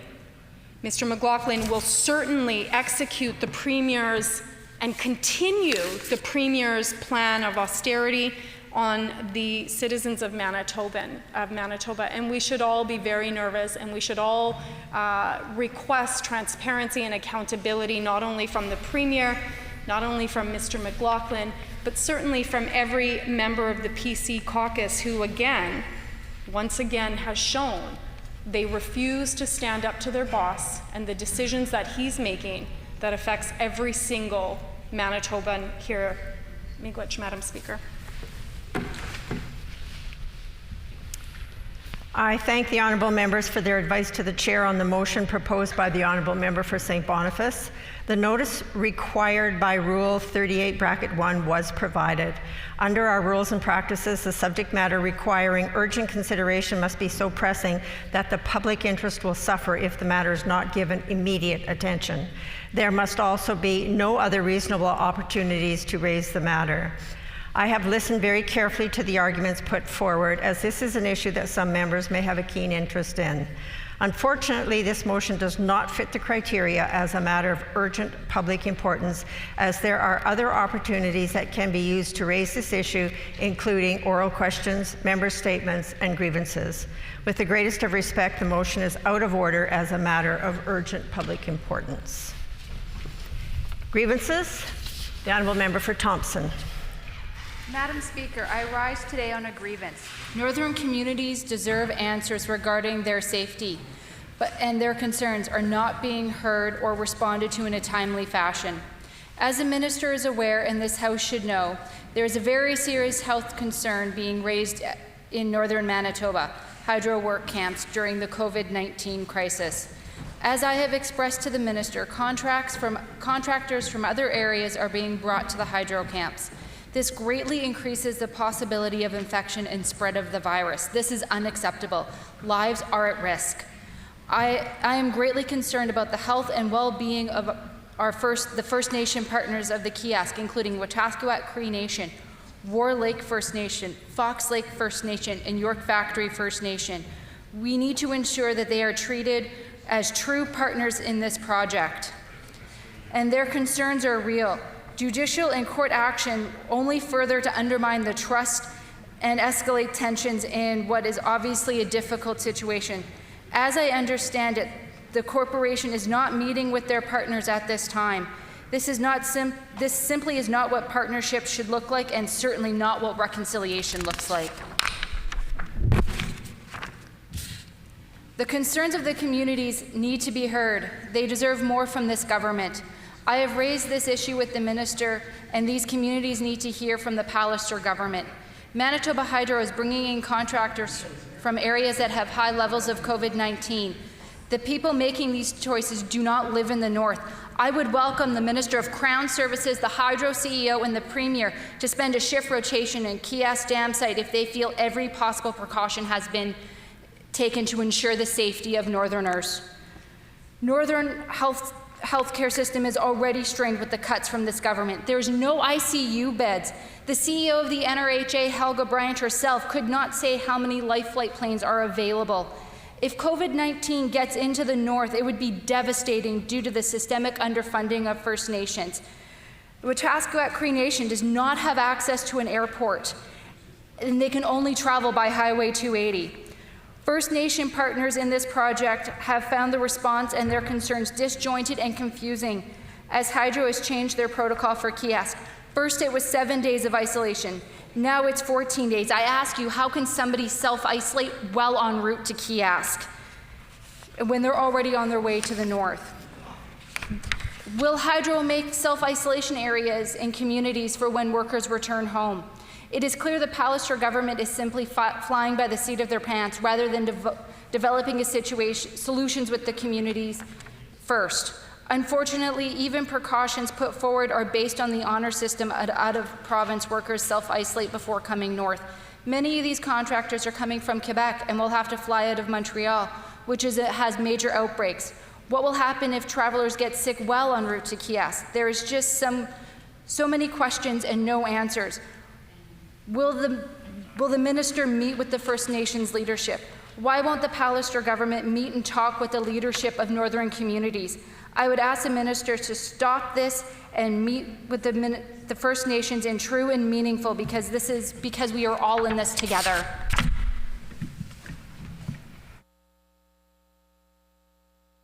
Further grievances? Yes. The Honourable Member for River Heights on a grievance. Madam Speaker, I rise to speak on a grievance, and I will talk about 3 issues: the Manitoba Agricultural Services Corporation, Children's Special Allowances, and Manitoba Hydro layoffs. I stand today on this grievance on behalf of the farmers of Manitoba. The provincial government is looking to cut staff positions and salary costs at the Manitoba Agricultural Services Corporation, also known as MASC. The government should not do this, and there are multiple reasons why the government should not do this. First, there is an urgent need for the Manitoba Agricultural Services Corporation at this time. Last year was a very tough year for farmers. I understand there is a backlog of more than 500 outstanding post-harvest claims that need urgent attention. There is urgency in resolving these claims, as many farmers are out seeding now. It can't wait. Add to this, there are additional claims from this year where farmers were not able to harvest last fall and have harvested the remainder of their crop this spring. A considerable proportion of those crops will need to be assessed, and farmers in spring can't tolerate wait times. They need to get their crop in. If MASC is not working well and quickly when farmers need their help, it is a big problem. We do not need and do not want the Manitoba Agricultural Services Corporation to be e-mask-ulated. Add to this, today's farmers are seeding, and very soon the crops will be growing. We hope there are not major problems with hail this year, but if there are, masks will be needed. And there can be a big demand on mask services if it is a bad hail year. This is not the time for cutbacks on mask services. Second, MASK has an outstanding record of performance and achievement and service to farmers. I have talked to many farmers, and it is rare to find a farmer who is not thankful for what used to be crop insurance and is now a MASK agri-insurance program.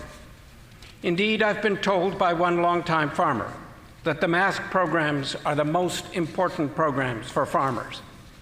In a tribute to MASK, one farmer told me, talking to me on his cell phone as he was seeding this morning, that he has not met even one farmer who has hesitated to put in a crop this year, even with all the uncertainty about the COVID-19 situation. Farmers are not hesitating because they know MASK is there for them. That is one of the biggest tributes I can say in support of MASK. MASK has essentially been the insurer, the securer of our homegrown food supply, and the food supply from Manitoba, which is exported around the world, and which is so important to people all over the world. I say to the Premier, do not let Manitoba farmers down by cutting back on MASK. It is working well. Farmers tell me they do not see any frills in MASK. MASK is already a lean operation. In my experience, if you have a program with a really good track record and which is running well, don't mess with it and cause problems which we don't need. Programs like MASK are an example of how a helpful government program can be run to help farmers.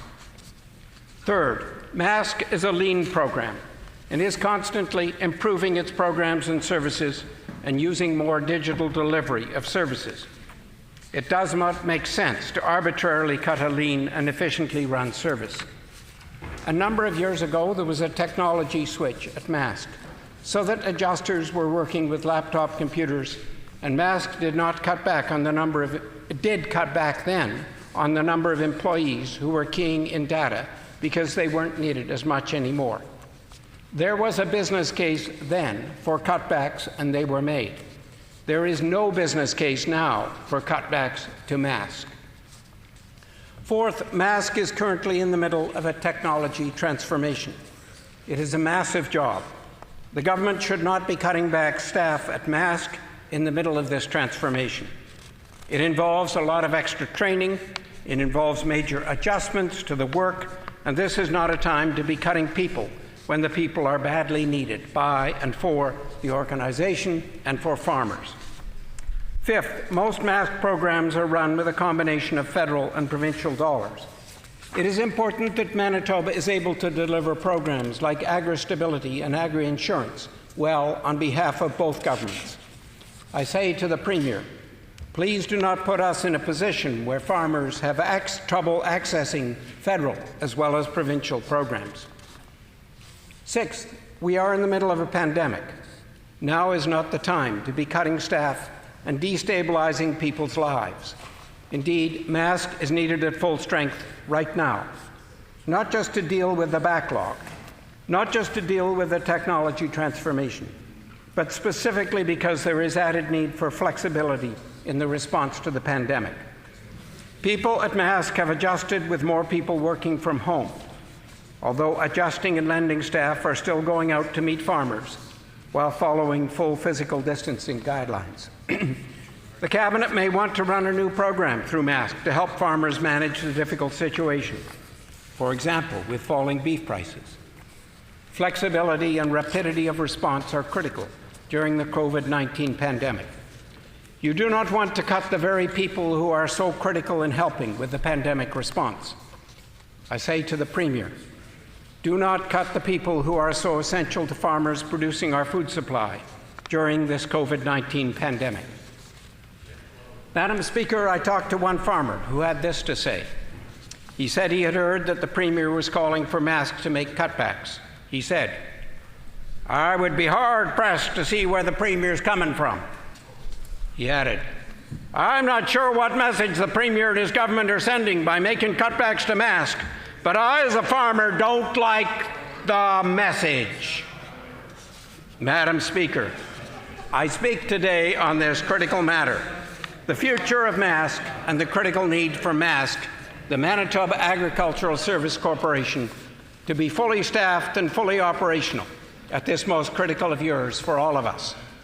I ask the Premier, Madam Speaker, does he really want to be known from now on by farmers and by Manitobans as the chief e-maskulator? Second, I will speak briefly on the children's special allowances. The provincial government is grabbing money from children who are the most vulnerable in our society in CFS care.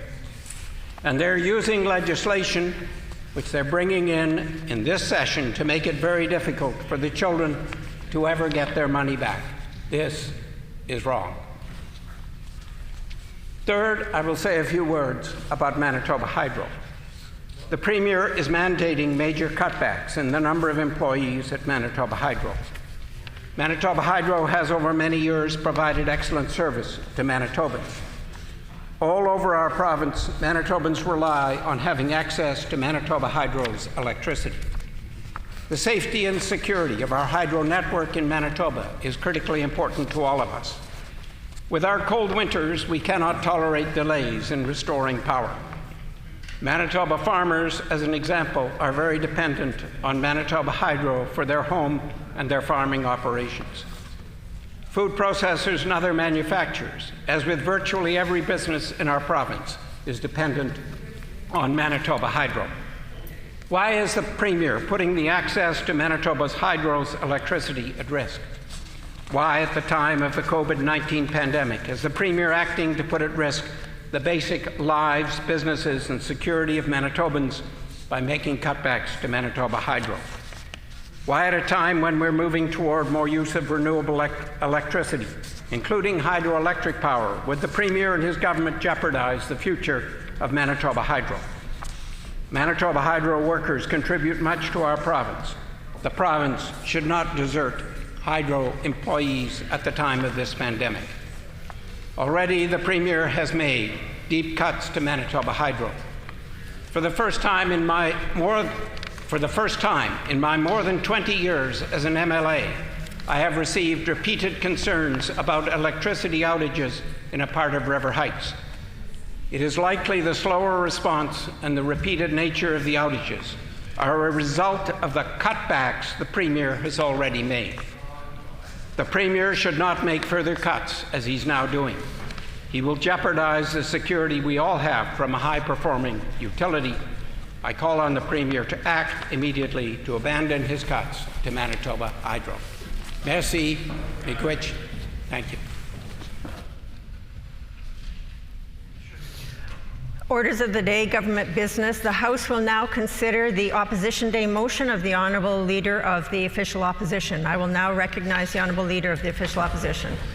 Thank you, Madam Speaker. I move, seconded by the member for Fort Garry, that pursuant to Section 27(1) of the Public Utilities Board Act, the Legislative Assembly of Manitoba requests that the Public Utilities Board immediately hold an extraordinary hearing into the proposed $86 million in cuts from Manitoba Hydro's operations and workforce, including up to 700 layoffs that have been directed by the provincial government, and further requests the provincial government's directive be suspended until the PUB's hearing has taken place.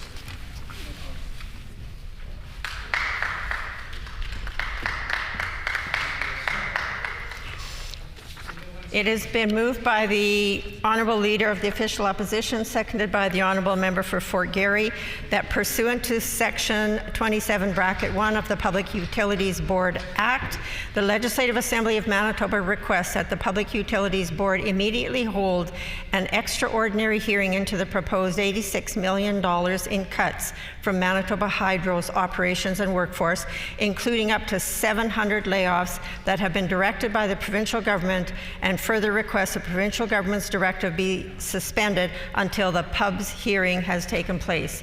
The Honourable Leader of the Official Opposition. Thank you kindly, Madam Speaker. The motion before the House today gives this government a simple choice. Will they be open and transparent, or will they continue to run away and hide from accountability? Since the announcement that this government is obsessed with laying off Manitobans in the public sector, took particular shape in the form of a directive to put 700 Manitoba Hydro employees out of work, we have been standing up for Manitobans' jobs. We have been working very hard to ensure that the government face accountability, face public pressure, and eventually back off their plan to put all these Manitobans out of work.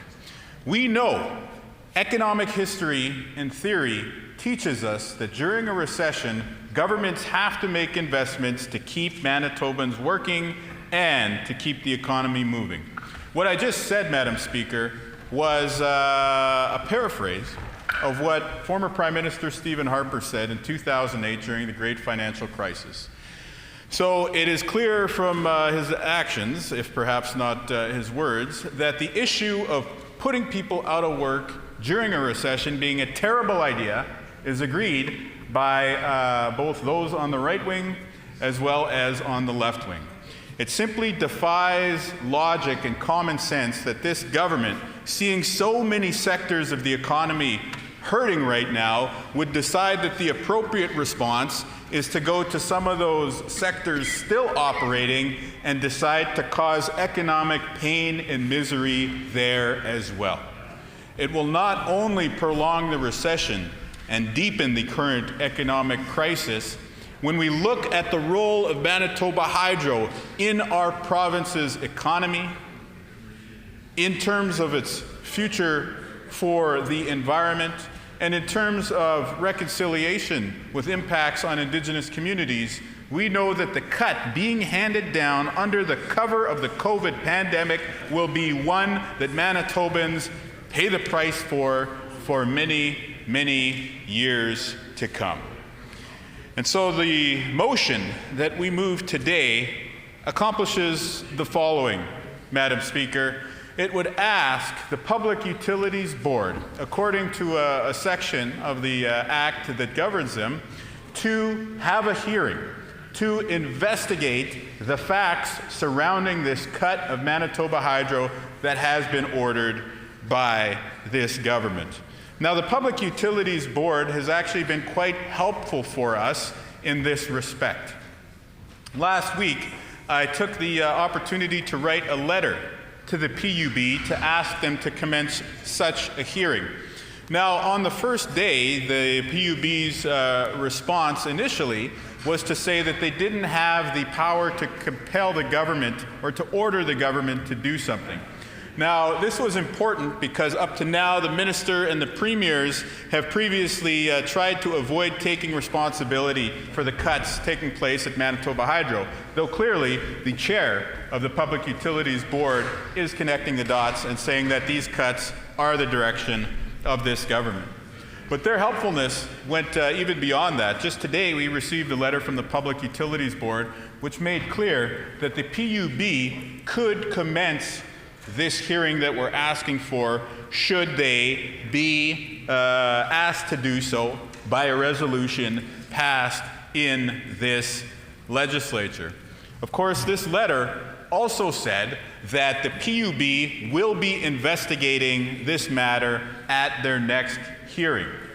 So again, just to make it plain, the PUB will, at the next hearing, investigate how damaging these 700 job cuts at Manitoba Hydro are and how damaging to our overall economic, environmental, and social future this $86 million cut that this government has ordered will be to Manitoba in the long term. So this is a series of questions that will be asked of the government. There will be a truth ascertained at the end of this process. The question for the government today is, will they delay and will they wait for that Public Utilities Board hearing to happen sometime perhaps later this year when there's another rate review application? Or will the government avail itself of the motion before them today and agree to subject themselves to the open and honest accountability questions that Manitobans want asked? Now, we know that there are many Manitobans out there who do not understand why this government is so obsessed with putting working people out of work in this province. But when it comes to Manitoba Hydro, we know that there is a few key issues that come to mind for the average person. Many people, since these 700 layoffs were announced by this government, have asked the question about why would the government cut jobs at Hydro when we just recently had the experience of that terrible snowstorm last October. Many people in Portage la Prairie, surrounding region, in the Interlake, and other parts of Manitoba were without power for an extended period of time. There were many people who banded together, luckily, and were able to get some assistance from Hydro and from the workers from other utilities after a number of hours and in some cases days. However, that showed us that in this period of climate change, where great storms occur with increasing frequency, the importance of having frontline workers at our public hydroelectric utility available to spring into action to serve the needs of the people of Manitoba. And yet so many people hear about these 700 job cuts and they ask, well, how quickly are we going to be able to respond to the next storm? And that's a legitimate question, and it is one that should rightly be referred to the Public Utilities Board today by having the government members vote in favor of this motion. I would also point out it was not lost on many of these people asking the same question that members on the other side of the House last fall were quick to say, "Thank you, Manitoba Hydro workers," and they stood and they clapped for the workers when they stood in the gallery on that side of the chamber, Mr. Speaker. And yet those same workers that they professed to have admiration for and gratitude towards last fall are the very same workers that they now aim to put out of work during a pandemic and economic crisis, no less. Now, beyond that, we know that the importance of Manitoba Hydro is quite far-reaching to the future of our province. If we are to be able to reduce emissions of greenhouse gases in the long term, we need to be able to transition away from carbon-intensive fuels to using renewable forms of electricity. Manitoba Hydro is well positioned to play a very important role in doing that. We also know that in terms of economic development, Manitoba Hydro's importance as a job creator, as an engine of growth, is quite important there as well. And finally, we know that in spite of the positive contributions that Manitoba Hydro has made over the years to our province, there has also been a terrible human toll that has been visited primarily on Indigenous people within Manitoba. And so while Manitoba Hydro, on the one hand, looks to the future to drive a clean, green, economic growth-oriented exercise of its mission here in the province, at the same time, we must expect that it also advance the mission of reconciling with its impact on Indigenous communities and others across northern Manitoba. And yet, if this utility is cut further by this government, all of those goals, important as they are to our society, to our province, and to our economic recovery, will be put into a weakened position. They will be slowed down, and indeed, in some cases, as we're seeing, they will actually be moved backwards. And so our concern here is that the actions of this government will weaken one of our most important crown corporations, our most important public utility, probably setting the stage for privatization on the part of this government, but will eventually lead to weakened quality of service, will lead to slower response times, and of course will lead to longer waits for Manitobans who are looking to get the construction industry back on its feet. All those measures taken together will prolong the economic misery and will damage our economic recovery. We're comfortable bringing these facts to the Public Utilities Board. I suggest that the government get on board, subject itself to accountability, and agree to have this hearing at the PUB today.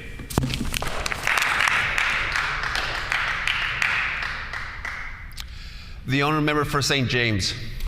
Thank you, Mr. Deputy Speaker. Proud to stand and speak to our motion here today, which requests that the Public Utilities Board hold an extraordinary hearing into the impacts of the $87 million in cuts to Manitoba Hydro, which have been proposed by this government.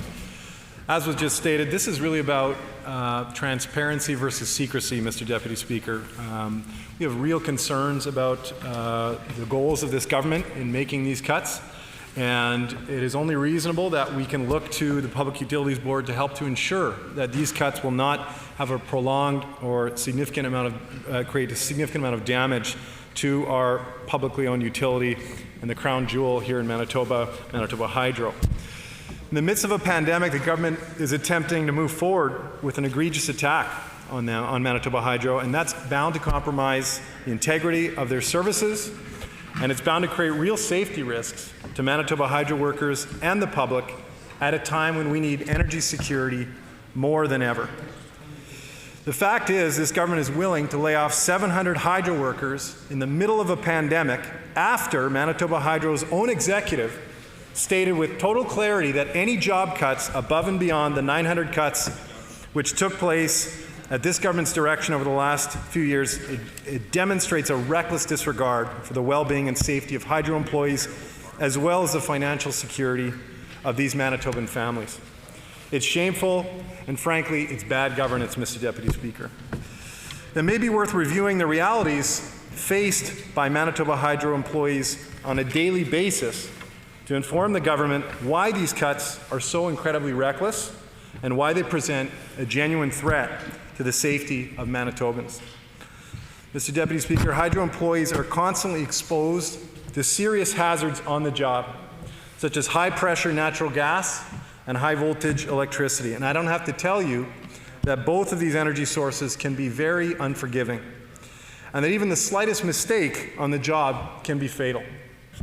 With these job cuts, which are being made after this government already shrunk Hydro's workforce by 18%, many hydro employees will have no choice but to cut corners in their work to save time, or they will have to complete jobs with one employee where there should be two employees, simply because there will be a lack of trained employees available.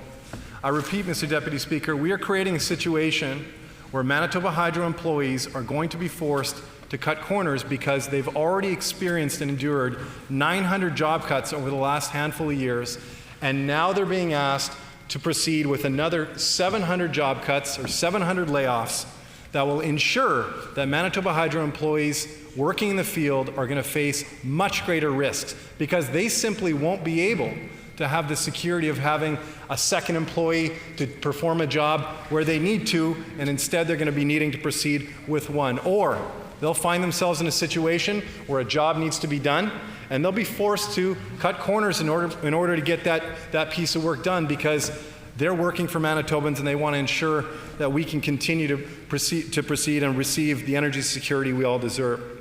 Mr. Deputy Speaker, it's basic logic that these cuts are going to create a significant increase in the level of safety risks faced by large numbers of hydro employees, and for what?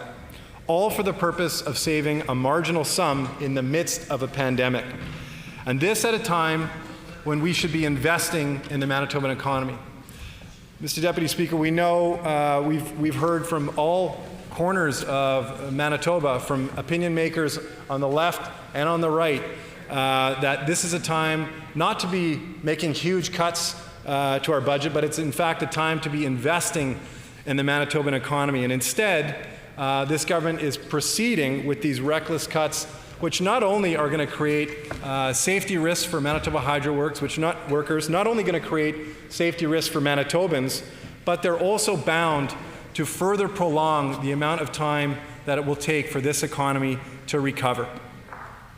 This is totally and completely unacceptable, and it suggests that this government has a disregard for the safety of our employees at our most important Crown corporation. You know, the government may think that cuts to administrative employees at Hydro are acceptable, but we know that cuts to administrative supports are no less impactful than cuts to employees who are working in the field. It's those administrative employees that ensure that workers out in the field get access to their protective equipment, that ensure that those workers in the field have the required supports they need in the back office to do their job safely.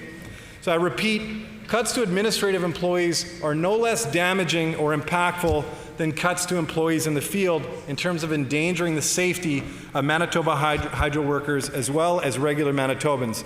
It's a reckless move, and it creates further risks for Manitoba Hydro employees working in the field. Mr. Deputy Speaker, every single day, almost every single person in this chamber relies on electricity and natural gas to meet our personal needs and the needs of our families. And yet, in the midst of a pandemic, the importance of safe and secure energy services could not be greater. How is it even possible that this government is willing to attack and lay off these very same people who are providing each and every one of us with an essential service every day here, Mr. Deputy Speaker? It's patently irresponsible, and it demonstrates a lack of respect for the Manitobans who are working to provide us with these services. The government's proceeding with these job cuts while at the same time they're paying $2.5 million for a sham review led by two ex-Conservative premiers. That's an insult, Mr. Deputy Speaker, to Manitoba Hydro employees that they're facing layoffs at the same time as this government is paying their Conservative friends to study projects which were already reviewed in depth. Order. I just want to remind the member from St. James that because it's under advisement to the Speaker of the compensation, I request that we restrain from talking about that topic. The honourable member for St. James.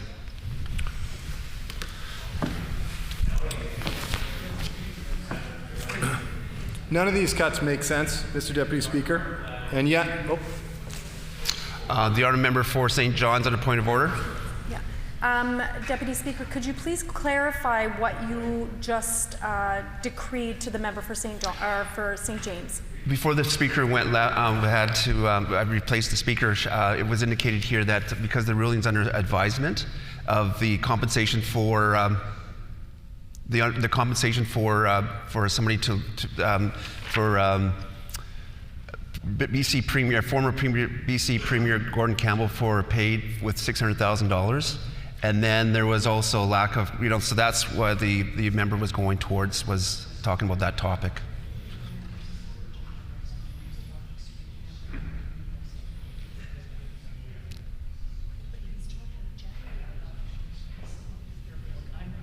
Yeah, it has to, any kind of topic where the Speaker is going to take it under advisement.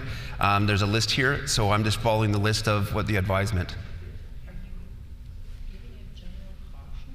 I'll give you general caution, actually. The honourable member for St. James.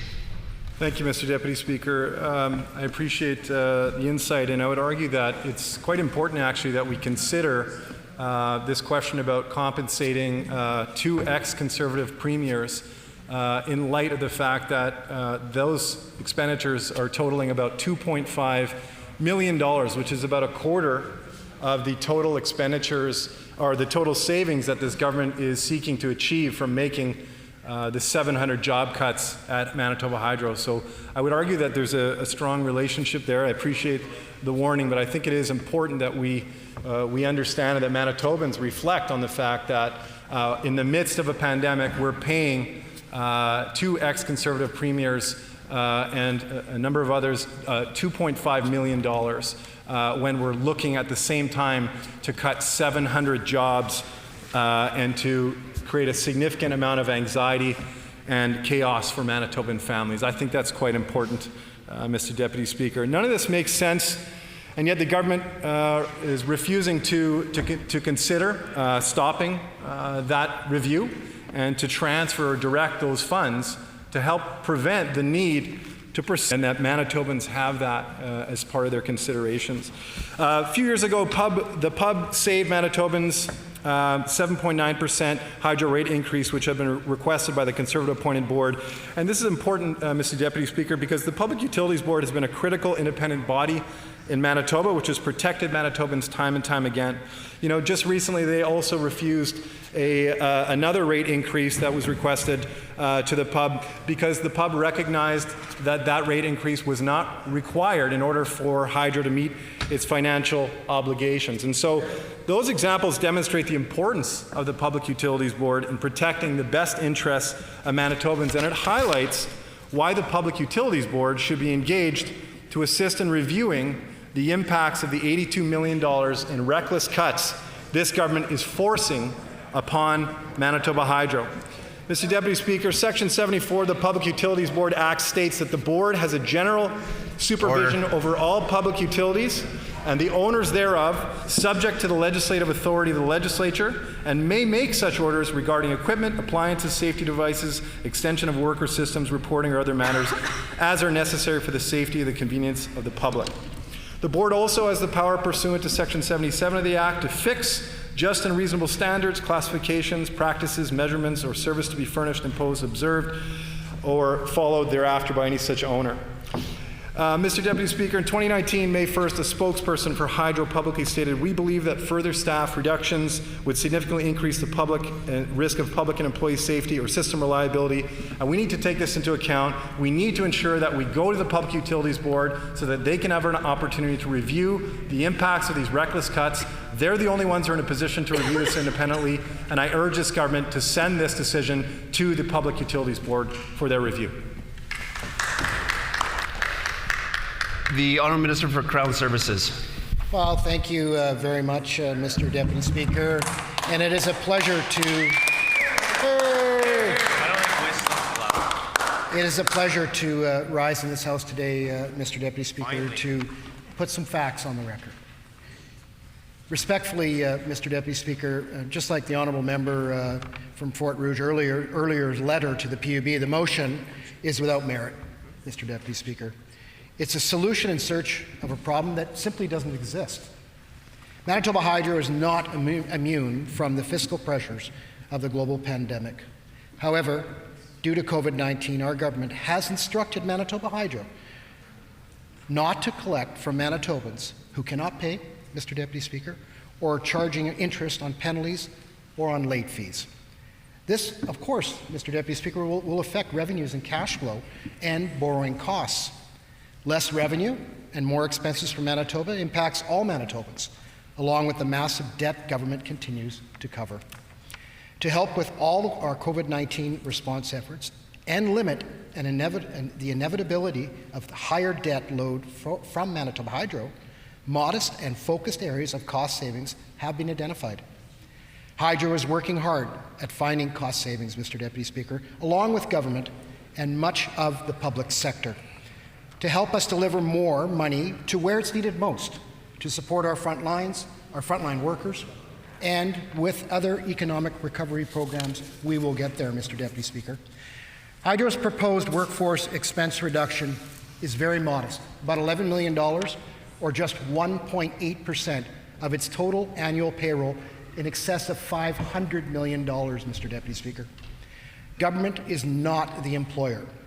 And how Hydro and their unions continue to pursue the 1.8% reduction is between them. But we will continue to urge them to explore all options to minimize layoffs, including temporary work-share agreements or any other viable proposals that will accomplish that goal. Mr. Deputy Speaker, at this time I just wanted to put on the record as well a quote from the President and CEO, Ms. Jay Graywall, at Manitoba Hydro, and if I may, quote is, Since my message on Monday, many of you have reached out with questions and suggestions about what other options could be taken to avoid temporary layoffs. I want you to know that I am and the rest of the executive leadership team remain open to exploring all options for achieving the $11 million workforce expense reduction we are seeking, and that we are engaged in ongoing dialogue with all our unions, associations to this end. To be clear, everyone should understand that the announced layoffs have never been our desired outcome. Mr. Deputy Speaker, that's a quote from President and CEO of Manitoba Hydro. Mr. Deputy Speaker, at this time, I'd like to also put on the record some more facts regarding the NDP and their record on Manitoba Hydro. To be clear, Mr. Deputy Speaker, under the NDP government, Manitoba Hydro amassed large amounts of debt that now have to be managed to reduce the impact to all Manitobans. In 2007, with the decision to move Bipole 3 route from the east side to the west side of the province was made, the estimated cost at the time, Mr. Deputy Speaker, $2.2 billion. In 2011, when Manitoba Hydro submitted its environmental impact statement to the Clean Environment Commission, the estimated cost was $3.8 billion. And guess what, Mr. Deputy Speaker? July 2018, when the line was completed, the cost had reached, hang on to your hats, $5.4 billion. Kiosk has now ballooned to a cost, Mr. Deputy Speaker, of $8.7 billion. The NDP's direction to proceed with Kiosk and Bipole 3 without proper PUB scrutiny has created a massive multi-billion-dollar debt problem, Mr. Deputy Speaker. It's interesting to hear the members opposite talk about oversight in PUB when the largest capital investment project in the province's history was denied. Manitobans were denied the ability for PUB to scrutinize that project, Mr. Deputy Speaker. Generations of Manitobans will have to pay the bill because of the NDP. Hydro's debt, Mr. Deputy Speaker, is set to hit $25 billion in the next 3 to 4 years. This is more than a 100% increase that Manitoba taxpayers and ratepayers will be responsible for. The fiscal mess, let's be clear, the NDP left behind, now compounded by an unprecedented COVID-19 pandemic, has led to necessary but balanced decisions by not only our government, by our crown corporations, and all stakeholders involved in this terrible, terrible pandemic, Mr. Deputy Speaker. It is clear, in closing, where the NDP so clearly kept getting it wrong, this government will get it right. Thank you, Mr. Deputy Speaker.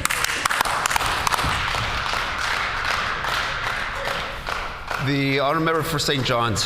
Miigwech, Deputy Speaker. Clearly the minister doesn't know and understand what the definition of clear means, because it is not clear why the Pallister government is making such crazy, egregious, callous, heartless cuts on a myriad of different fronts, including Manitoba Hydro, Deputy Speaker.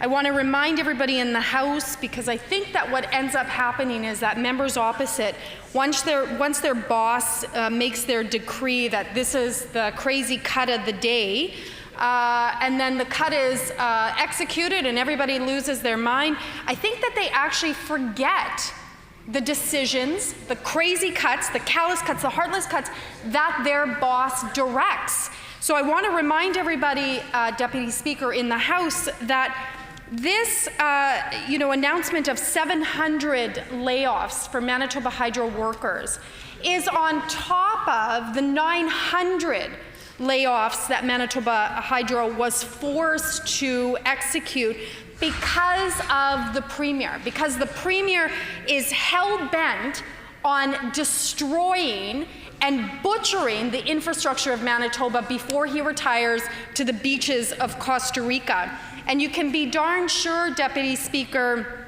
that come the next election, people will remember what every single member of the PC caucus stood by and allowed to happen.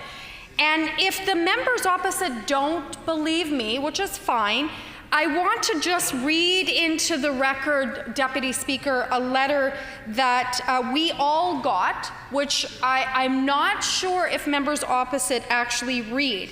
But I feel that it's important, Deputy Speaker, to put it on the record in Hansard, not only in our individual emails that I know everybody got, but it's important to put it on the official record in Hansard so that everybody, again, as I have often said, when people come back, when researchers come back to look at the beginning pieces of the privatization of Manitoba Hydro, what were the steps that the PC government, that the Premier did? What did he put in place to break down the infrastructure of Manitoba Hydro so that then all of a sudden everybody's going to say, look, they're going to say, oh, we've got to privatize it to protect it. So I want to put on the record an email that we all got. To the Legislative Assembly of Manitoba, my name is Neil. I am a 46-year-old telecontrol journeyman at Manitoba Hydro. 8 years ago, I can table it, it's coming in. I'll start again. Good, I'm glad. 8 years ago, I enrolled at Red River to end a constant cycle of layoffs. I would be 40 when I graduated. And I knew that looking for a new career at this age would be difficult. I chose the electronics engineering program after working with a provincial program to retain underemployed workers to find the best options. Today, I am preparing for my potential layoff. Not because the crisis has taken away my work, nor because Manitoba Hydro is in a state of redundant labor. When you lay me off, this is what you will save. You will save having my experience and training to assist in the continuous improvement that helps our electricity bills, the second lowest in the country. You will save having my expertise and training to assist in the next outage. You will save the regular household spending / donating we contribute to Salome Mission, Main Street Project, Winnipeg Harvest, MAS, and a number of smaller groups that desperately need help right now. You will save the provincial income tax and PST that would have gone into the general revenues. That's not a small number. You will save the school and property taxes that will be deferred. You will save the city from receiving the water bill on time. You will save that spending that's been strategically put out to support a number of smaller businesses and restaurants. You will save having my benefits to cover monthly health expenditures, which will instead become a burden on government programs. Now multiply that by 700. Then expand out the Manitoba Hydro, from Manitoba Hydro, and multiply it again by all the labor that has been put on the street with the cuts in the last few years. What you actually saved is countless contributions of 700 economic participants like me, while decimating the skilled and committed workforce of one of the province's key economic engines. Today, we live in the surreal environment of the COVID-19 pandemic. Today, I'm watching as the fragility of our economic system falls to pieces at the expense of the most vulnerable in our society. I have been very privileged for the last 6 years as I have earned a comfortable wage. I am not rich, but I am not poor either.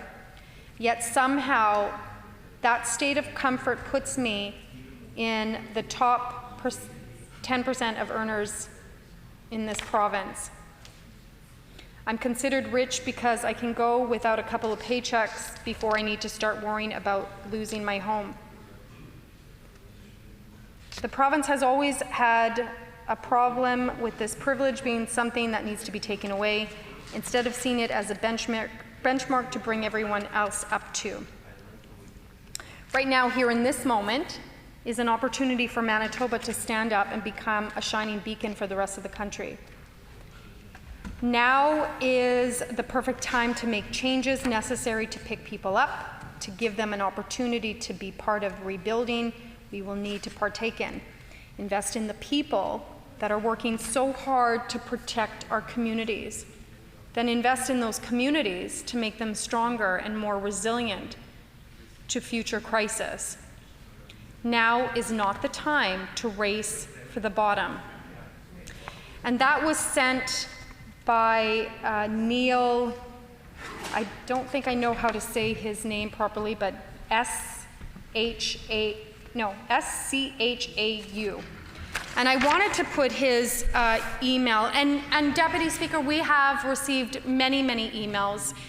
In fact, it's hard to keep up with some of the emails. There's so many coming in respect of all of the cuts, but certainly the last notice of 700 layoffs from Manitoba Hydro.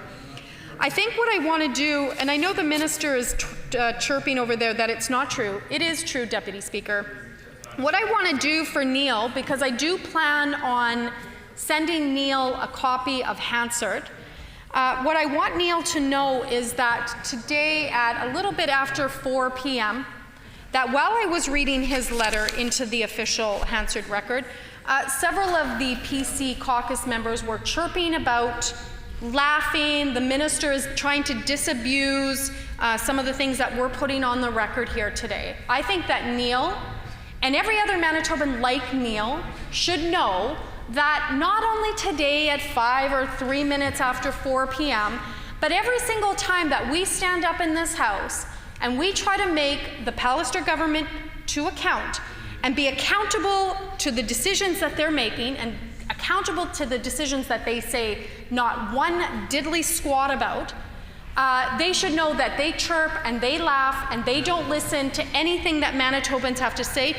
They don't care. The PC caucus absolutely does not care that their boss is making decisions that are destroying people's lives. And here they are, and again, right now, they're laughing. I don't know how folks actually vote for people opposite. I actually don't understand how people opposite get into such sacred positions like being that of an MLA when you're supposed to be fighting for all Manitobans, not just your rich friends, but here we are, we're in a situation in a global pandemic. We're in a global pandemic and members opposite are laughing. They're laughing. The honourable member's time is up.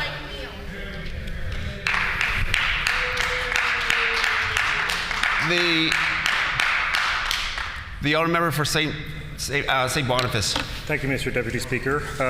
We're proud to stand up and support the opposition, the NDP, in their efforts to have the legislature send this to the PUB for revisions.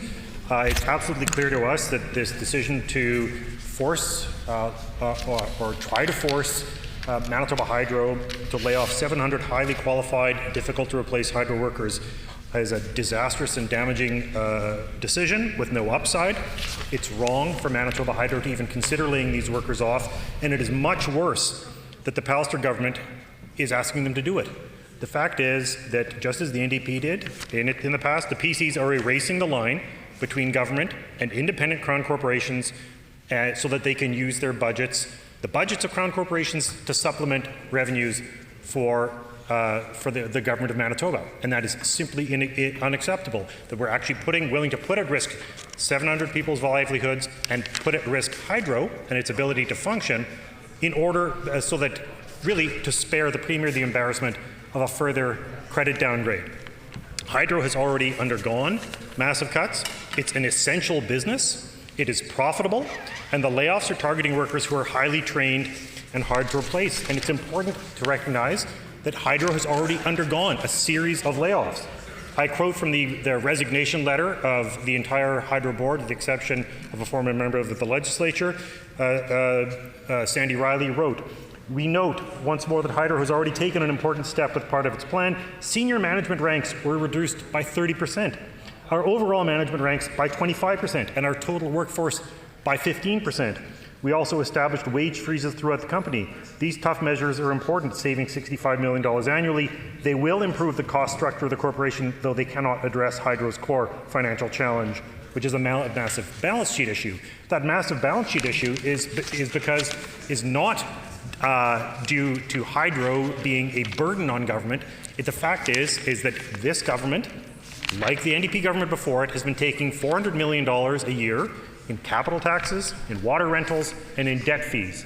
Debt that Manitoba Hydro could easily be self-supporting, and it could be paying off its own debt, and it would have billions of dollars lower debt if it weren't for the fact that the Manitoba government has used it as a piggy bank for years and years and years. And I will note, there was a point when I have a newspaper story here from 2003 when Premier Gary Doer wanted big changes at the Public Utilities Board because he objected to its independence, that at the time Hydro had not raised residential and commercial rates, and Doer basically wanted to replace the entire board of directors, saying the status quo is not acceptable.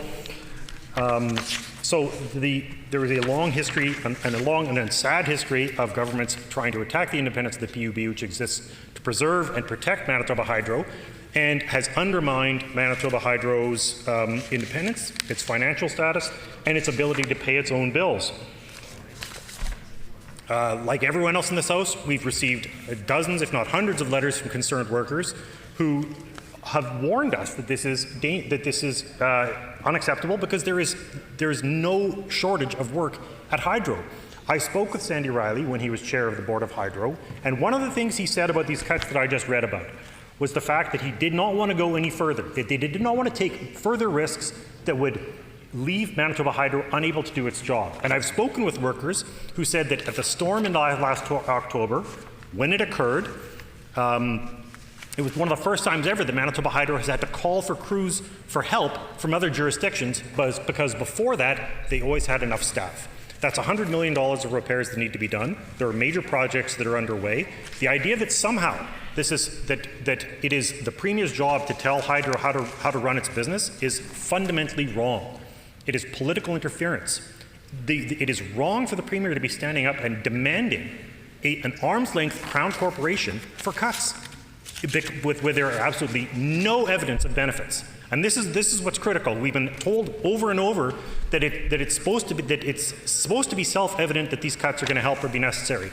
There has never been a single credible argument from this government about how this is going to help anyone. Not anyone. It makes absolutely no sense. And fundamentally, there is tons of work to be done. I will add, I also received another letter from an electrician, which I'd like to read a portion of. He says, all through the COVID-19 pandemic, Manitoba Hydro employees have been and still are working full-time. There is no shortage of work. In fact, last week, we hired 26 temporary employees to assist with our peak work. Should Hydro defer some projects, not the mega projects like Birtle, Kiosk, or the Manitoba-Minnesota line due to budgetary constraints, freed up workers can always be redirected to the backlog that has already resulted from the last round of reductions in manpower, 18% in 2017. And I will repeat that. Freed up workers can always be redirected to the backlog that has already resulted. Clearly, the Premier is attempting to divert money earmarked for workers who are truly unemployed and suffering through no fault of their own. In effect, he will funnel assistance away from those whose real need is the result of unemployment caused by an actual decline in business. Food and beverage service employees, store clerks, and delivery drivers are but some of the obvious examples. The Premier will then have federal monies subsidize his artificially constructed unemployment at Manitoba Hydro. His claim is that this will help offset Manitoba's coronavirus spending. But what should be abundantly clear is that any infusion he might make to the province's bottom line will come only at the cost of increasing federal indebtedness. And while the federal government has shown its willingness to take on an even greater debt burden during these times, it has done so with a clear purpose in mind: assisting Canadians in need, not bolstering provincial coffers at the expense of those who are suffering. It says, Premier Pallister has been very public about his intention. If I or any normal citizen were to... Order. I just want to remind the member from St. Boniface to, when you're talking about somebody, any members of the chamber here, if they either by their position or their constituency, the honourable member for St. Boniface. My apologies, Mr. Deputy Speaker. I was carried away by the verbatim nature of the letter. It says, the Premier has been very public about his intention. If I or any normal citizen were to use funds for other than their intended purposes, we'd be charged and face heavy fines. He says, I urge you to bring this matter to the floor of the legislature, and I'm very pleased to do so. But I just want to sum up. There have been a number of factually incorrect statements that have been placed on the record today about the state of Manitoba's finances, the state of Manitoba Hydro's finances. There has been not a single credible justification put forward for why any of these cuts at Hydro need to take place.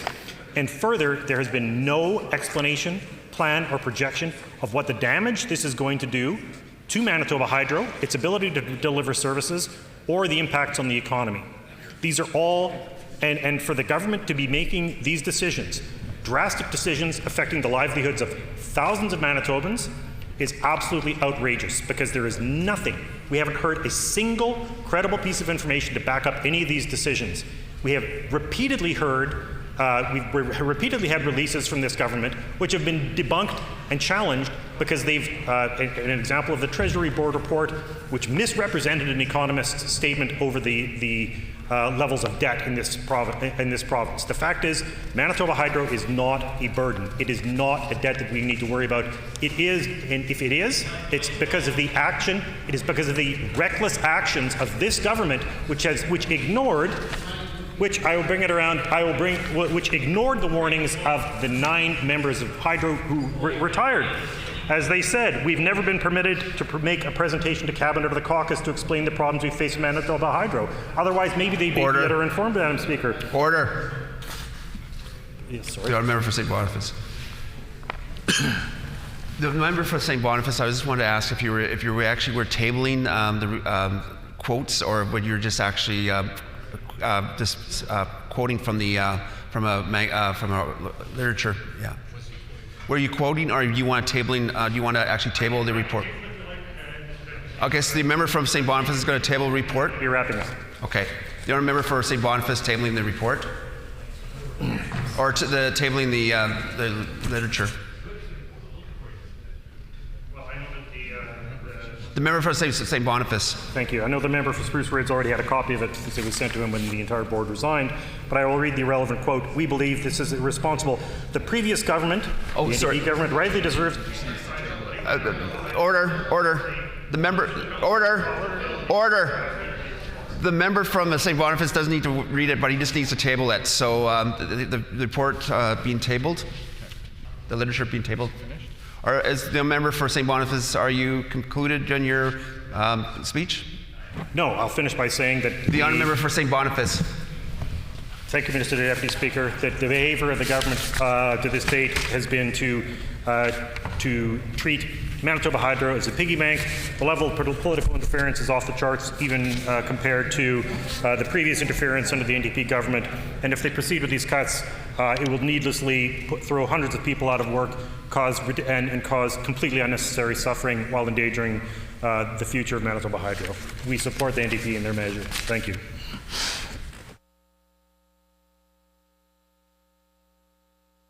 The honourable member for Fort Garry. Thank you, Mr. Deputy Speaker. I rise today in enthusiastic support of this motion, and I think I'll start with my comments reviewing a little bit of the history about how we got here and why this motion is necessary.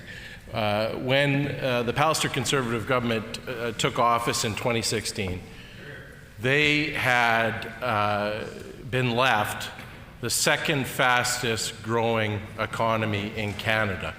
And it was the fastest growing non-oil-based economy in Canada. we had the second lowest unemployment rate in Canada. We had record immigration into Manitoba. And the government took what was probably the most balanced economy in the country, one that would weather most storms because it was so balanced, and had this very toxic ideological belief that somehow the public sector in a small province like ours was too large and that it had to be reduced. And they included in that a private company, including Hydro, because it was owned by Manitobans. And so they set out to slash and cut and slash. And the initial loss to Manitoba Hydro was 900 jobs. We know that there was many more jobs in other parts of the public service, thousands. We know that they set out to reduce the public service for the Manitoba provincial government by 8%, exceeded that, it's over 14% now. We know that in certain areas like tax collection, they have vacancy rates of up to 27%. Because, you know, if you're a government, why collect taxes and why hire people to do it? And that's obviously this philosophy that they've been holding on to. The net effect of that is that we have now dropped, before the pandemic, we are now in the bottom half of Canadian provinces for economic growth. And before the pandemic, we had seen the second lowest unemployment rate spike up with now massive unemployment. We also saw a spike in youth unemployment, with young people no longer having jobs available to them. We also saw for the first time all the gains that we made through immigration, excuse me, reversed with now newcomers leaving our province. They're voting with their feet. So all this did was slow down the Manitoba economy. And prior to the pandemic, the government's own numbers were that we were going to have flat, almost anemic growth and less than 1%. And some Conference Board of Canada and others even predicted lower growth. So we were in a vulnerable position before all this hit. This government made Manitoba's economy very vulnerable. The second aspect of sort of the trend of this government is they don't want to answer for their actions. They're not really big on transparency, they're not really big on accountability, and they want to make sure that decision-making is centralized. So we've seen over the years various boards, agencies, amalgamated, phased out, and more decision-making has been left with the Premier and his, well, I should say the Premier, it's probably not even his cabinet. I doubt that his cabinet even gets much of a say.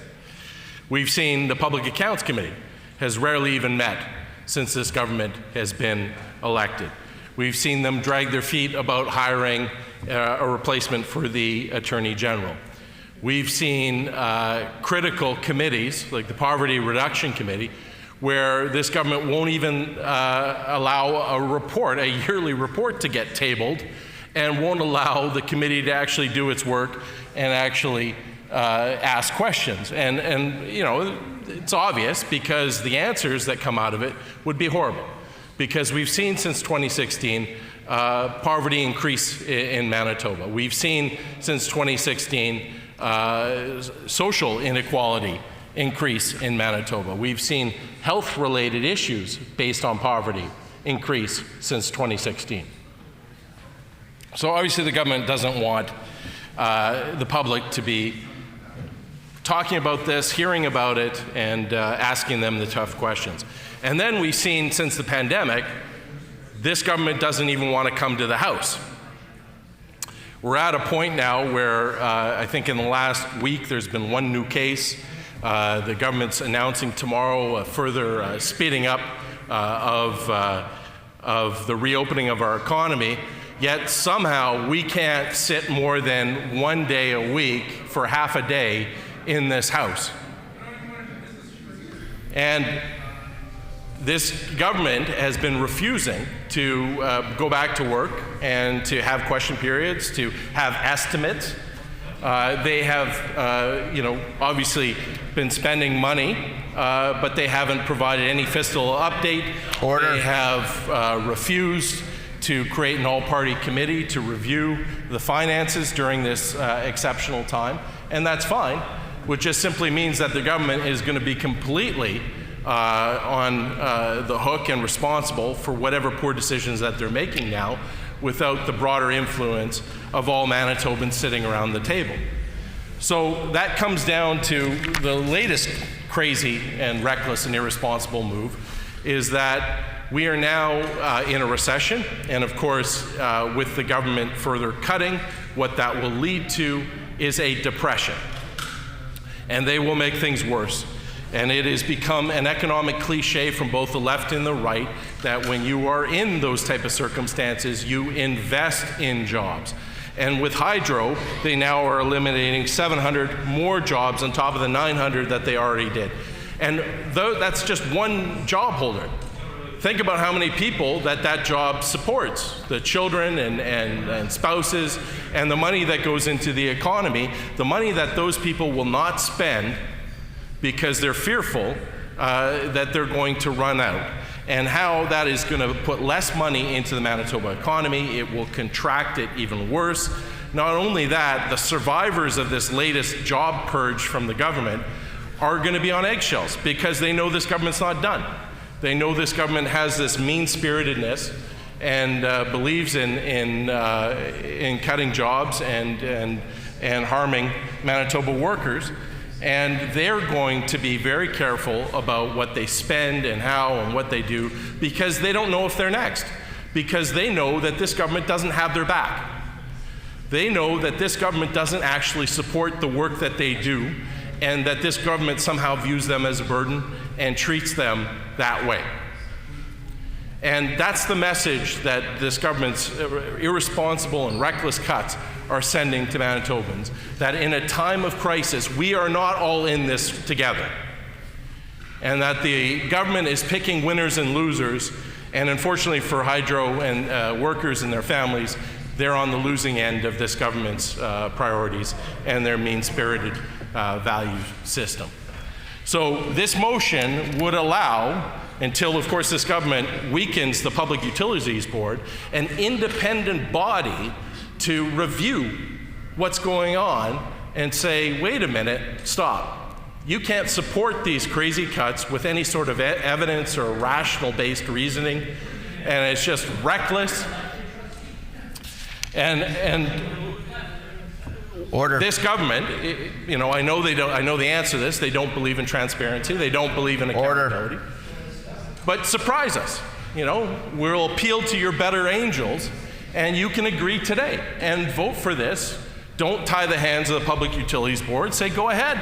We got nothing to hide, and air it out. Let's let Manitobans look at this and let an independent body decide. And if the government's decision is so wise, well, then that will come out. But if it isn't, which we say it's not, we also think that'll come out. And so I implore this government to support this motion. It's obviously the right thing to do, and I'm sure the members opposite will be able to feel good about themselves for once, and that might be a nice change. So in closing, I certainly ask that the members opposite support this motion. Thank you.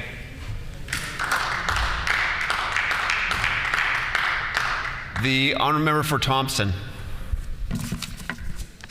Mr. Deputy Speaker, Manitobans count on governments to provide jobs during a recession, and we know we're in a recession. More than ever, Manitobans need jobs to sustain their families. In one day alone, they instituted the biggest budgetary cut in Manitoba history, $860 million in cuts to the public service.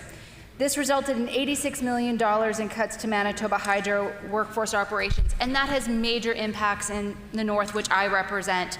This is going to impact when there's outages in remote communities. It's going to take longer to get power restored.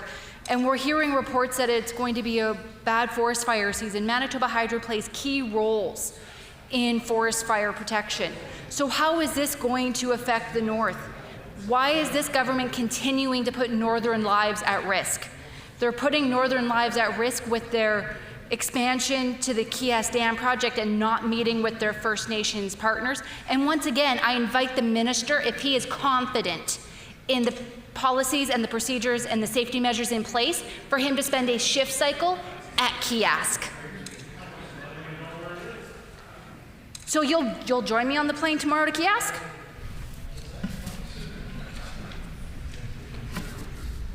So with these dangerous cuts to hydro, this has also had impacts on the communities I represent, like Gillam. With the cuts to Manitoba Hydro, Gillam has had to close a recreation center for the remainder of the year. Hydro workers in Gillam may lose their housing because of these cuts if they're laid off. I hope the minister will ensure and protect the hydro workers that get laid off and ensure they don't lose their housing. If this government feels confident in the cuts, they should be supporting and championing this going to the pub. They should be showing, yes, this is the right decision, and willing to take it to the pub and defend their choices. But once again, this government is hiding behind COVID-19 and pushing through their cuts and privatization agenda. This isn't about saving money. This is about the road to privatization, and I would urge the minister and the government to stop. Order.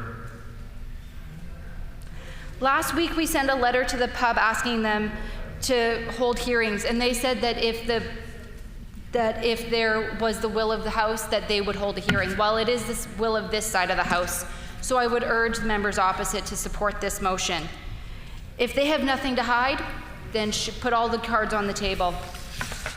Transparency is the key to functioning for all governments to function, ensuring Manitobans trust the representatives who govern them. However, the government is impeding with this and not allowing, by limiting the number of days that we're sitting. We're only here 1 day a week for half a day. Have us here more days. Answer the questions. Last year, this government pushed Manitoba Hydro and other Crown corporations to yet again cut positions by 8%. This was ordered after Crown corporations exceeded overall by 15%. We know Manitobans need power during this time, and more Manitobans are using residential power. Residential power is up by 9%. So why cut if Manitoba Hydro is seeing an increase in revenue of 9%? This is not okay. Governments need to be standing up and protecting Manitobans, not cutting and putting them at risk. They're jeopardizing Manitobans and they're jeopardizing our economy. Yet the Pallister government continues to pave the way. They don't seem to care about what Manitobans think, what Manitobans feel. I have countless hydro workers emailing me concerned about their job, their future, and not just for themselves, but for their co-workers. I have emails from hydro members that have been on the job for 20 years that are concerned about their younger crew members and are wanting to make sure that I stand up and speak for those people.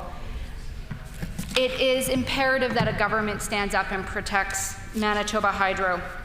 This is a publicly owned utility, and we've seen in other jurisdictions when Crown corporations get privatized, that costs skyrocket. All we have to do is take a look at Ontario and what the Liberals in BC were doing with their hydro as they started to try and privatize. That cost went up exponentially.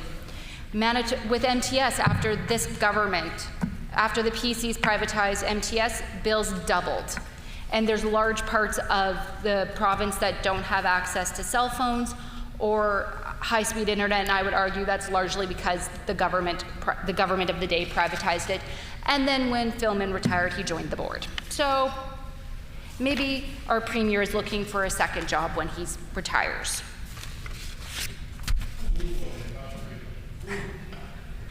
Not only will Manitobans lose the jobs they so desperately need, but they will lose the expert service.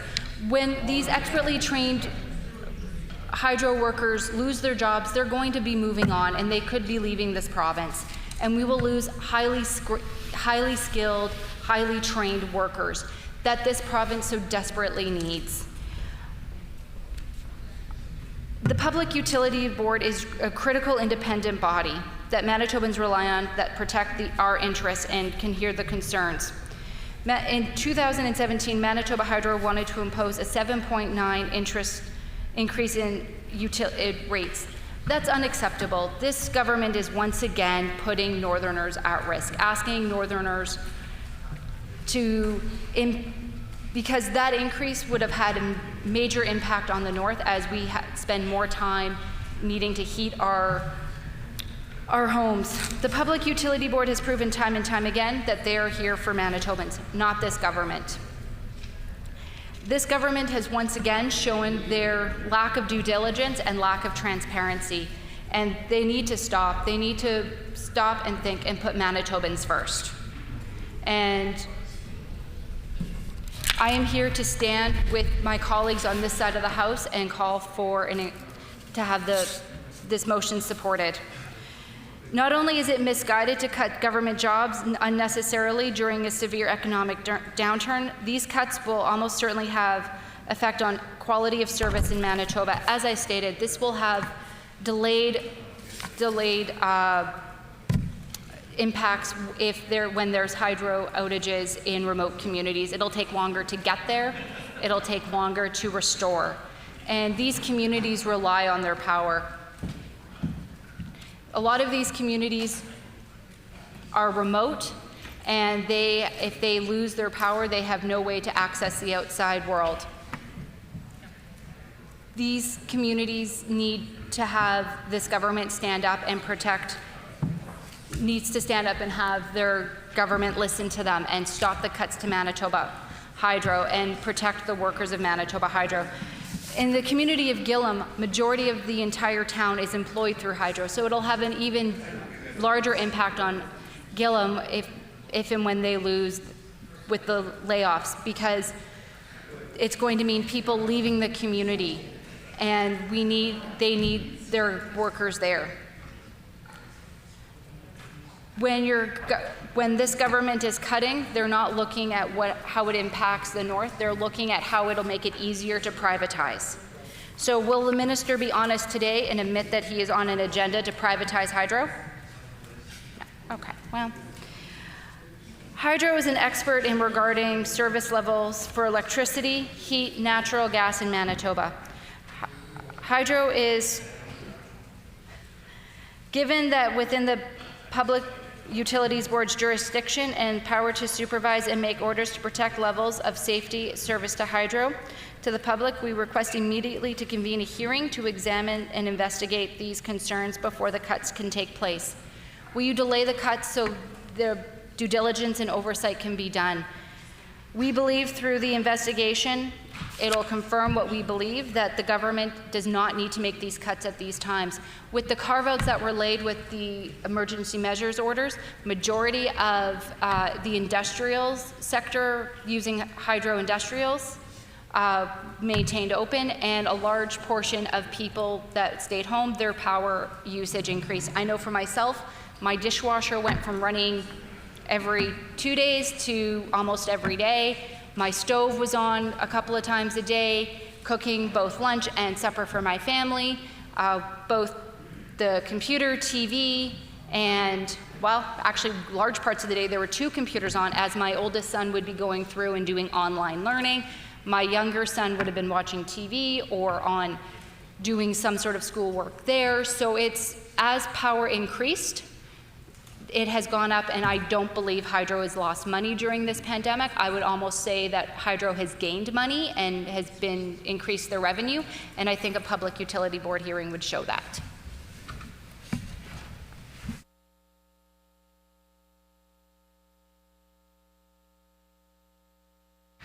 The Honourable Member for Point Douglas. Miigwech, Madam Speaker. Gives me great pleasure to stand up and put a few words on the record in support of our our leader here in this Opposition Day motion that calls on this government to actually get the Public Utility Board to hold an immediate extraordinary hearing into the proposed $86 million in cuts that this government says has to happen. This government has done nothing since this pandemic has happened except cut people's jobs, which is the wrong direction. They should be employing people and contributing to the economy. Instead, what are they doing? They're laying off 700 people, cutting those positions at Hydro.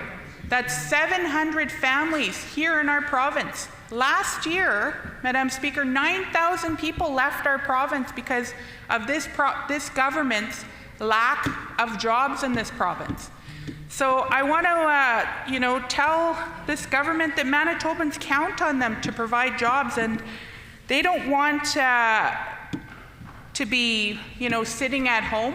They want accountability from, this minister. This minister stood up earlier, and I want to quote him. He said, "This government will get it right." How can the minister think that cutting 700 jobs at Manitoba Hydro is getting it right? Does he not stand up for jobs for Manitobans? He is a minister in this province, yet he takes direction from a premier and fails to stand up for these very workers who stood in this gallery where they were thanked by this minister and that government for their quick response in a snowstorm. And I might add, a snowstorm that had more workers from other provinces coming into this province to help. And our Public Utilities Board, they said they'll hold a hearing, but this government has the authority to institute that tomorrow. They can do that. They're saying $86 million needs to be saved. Well, that was in their Election Day promise. Is that coincidence or not? Manitobans deserve to have a job when a job is needed. We're in a COVID-19 pandemic. How many people are sitting at home not able to pay their rent? How many businesses have had to shutter their doors because they can't pay their rent because they have no revenue come in? Many of those families are families that had one of their partners working at Hydro. Well, guess what? Now neither of them have revenue. And this government thinks that that's the right direction to go. This government is not listening to Manitobans. And I want to read a letter to you from a constituent. Dear Bernadette Smith. Order. Order, just a couple points there. Even in using your own name, the member should not be using it. Plus also, if the member's reading from a letter, she needs to table 3 copies of that letter. Okay, the Honourable Member for Point Douglas. Madam Speaker.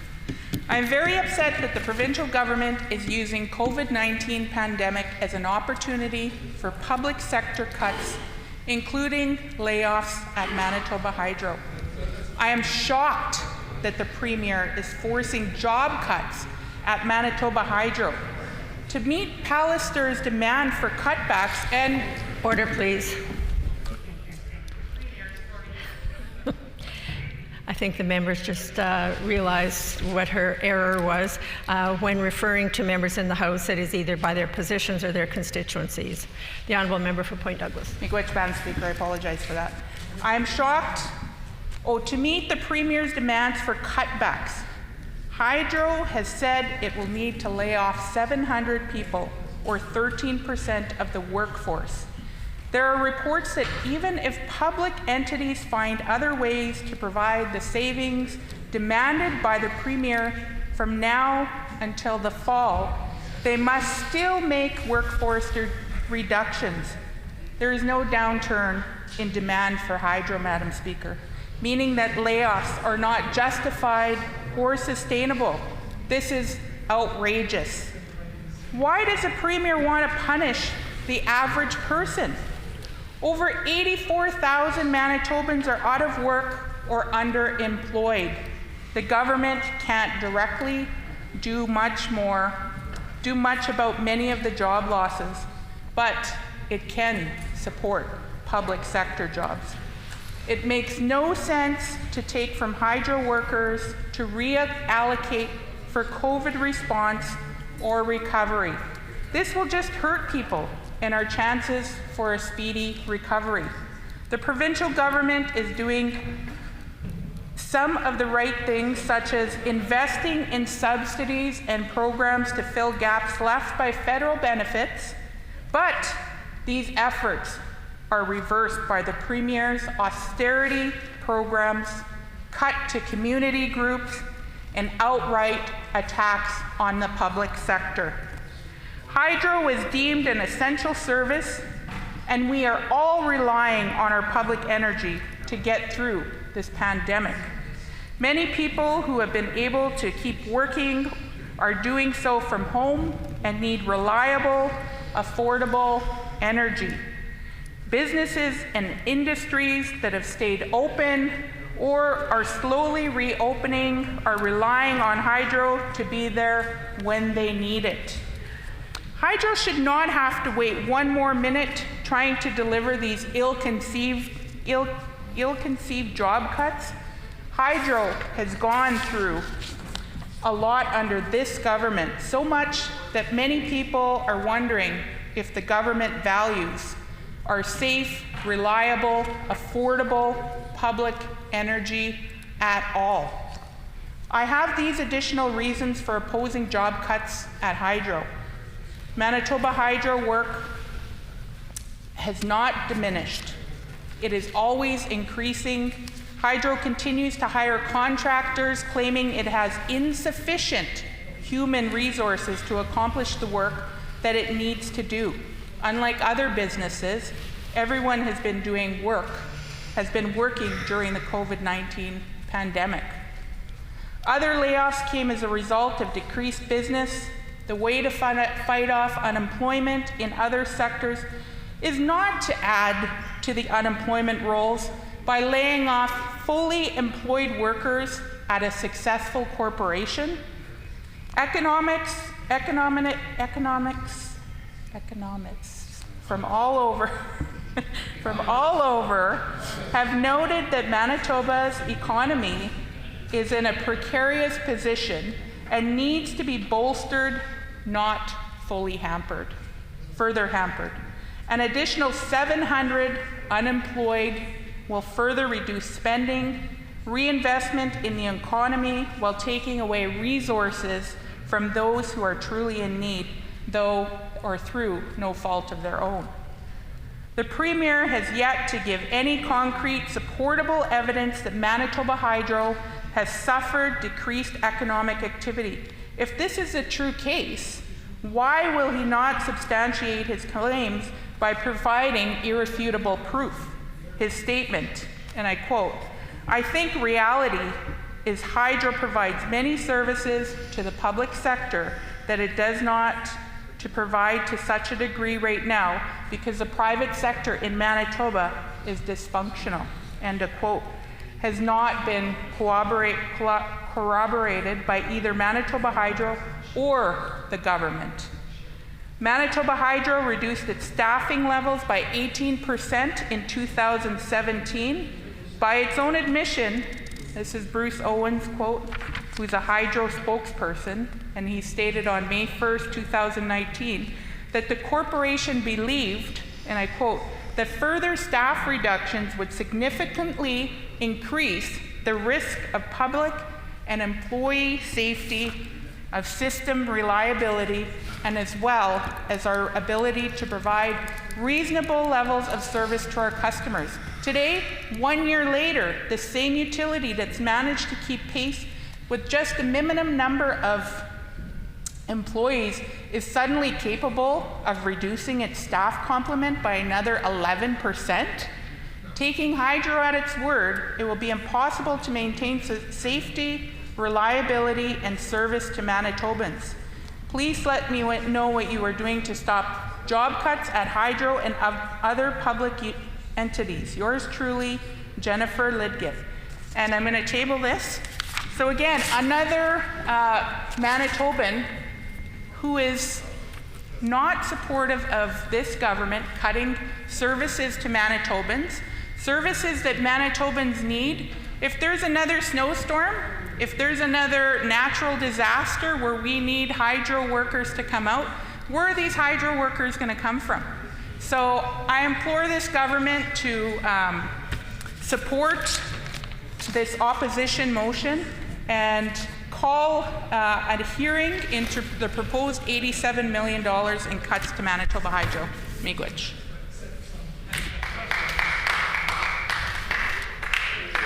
The honourable member for Union Station. Thank you, Madam Speaker. I'm grateful for the opportunity today to rise in the House and put some words on the record in regards to the Opposition Day motion brought forward by the representative for Fort Rouge. I'm just going to read again the Opposition Day motion. Madam Speaker, we're getting, I think, toward the end of us speaking to this matter, and so I just want to recap the motion in full. So it reads that pursuant to Section 27(1) of the Public Utilities Board Act, the Legislative Assembly requests that the Public Utilities Board immediately hold an extraordinary hearing into the proposed $86 million in cuts for Manitoba Hydro's operations and workforce, including up to 700 layoffs that have been directed by the provincial government, and request the provincial government's directive be suspended until the pub's hearing has taken place. Madam Speaker, I think when we talk about the realities of these proposed cuts and the importance of transparency surrounding these cuts and the opportunity for folks to have their voices heard on this issue, and for the government to be as transparent as it should be to all Manitobans in regards to this, it's critical that we talk about the impact, the real impact, and the lived experience of Manitobans who are facing these cuts, Madam Speaker.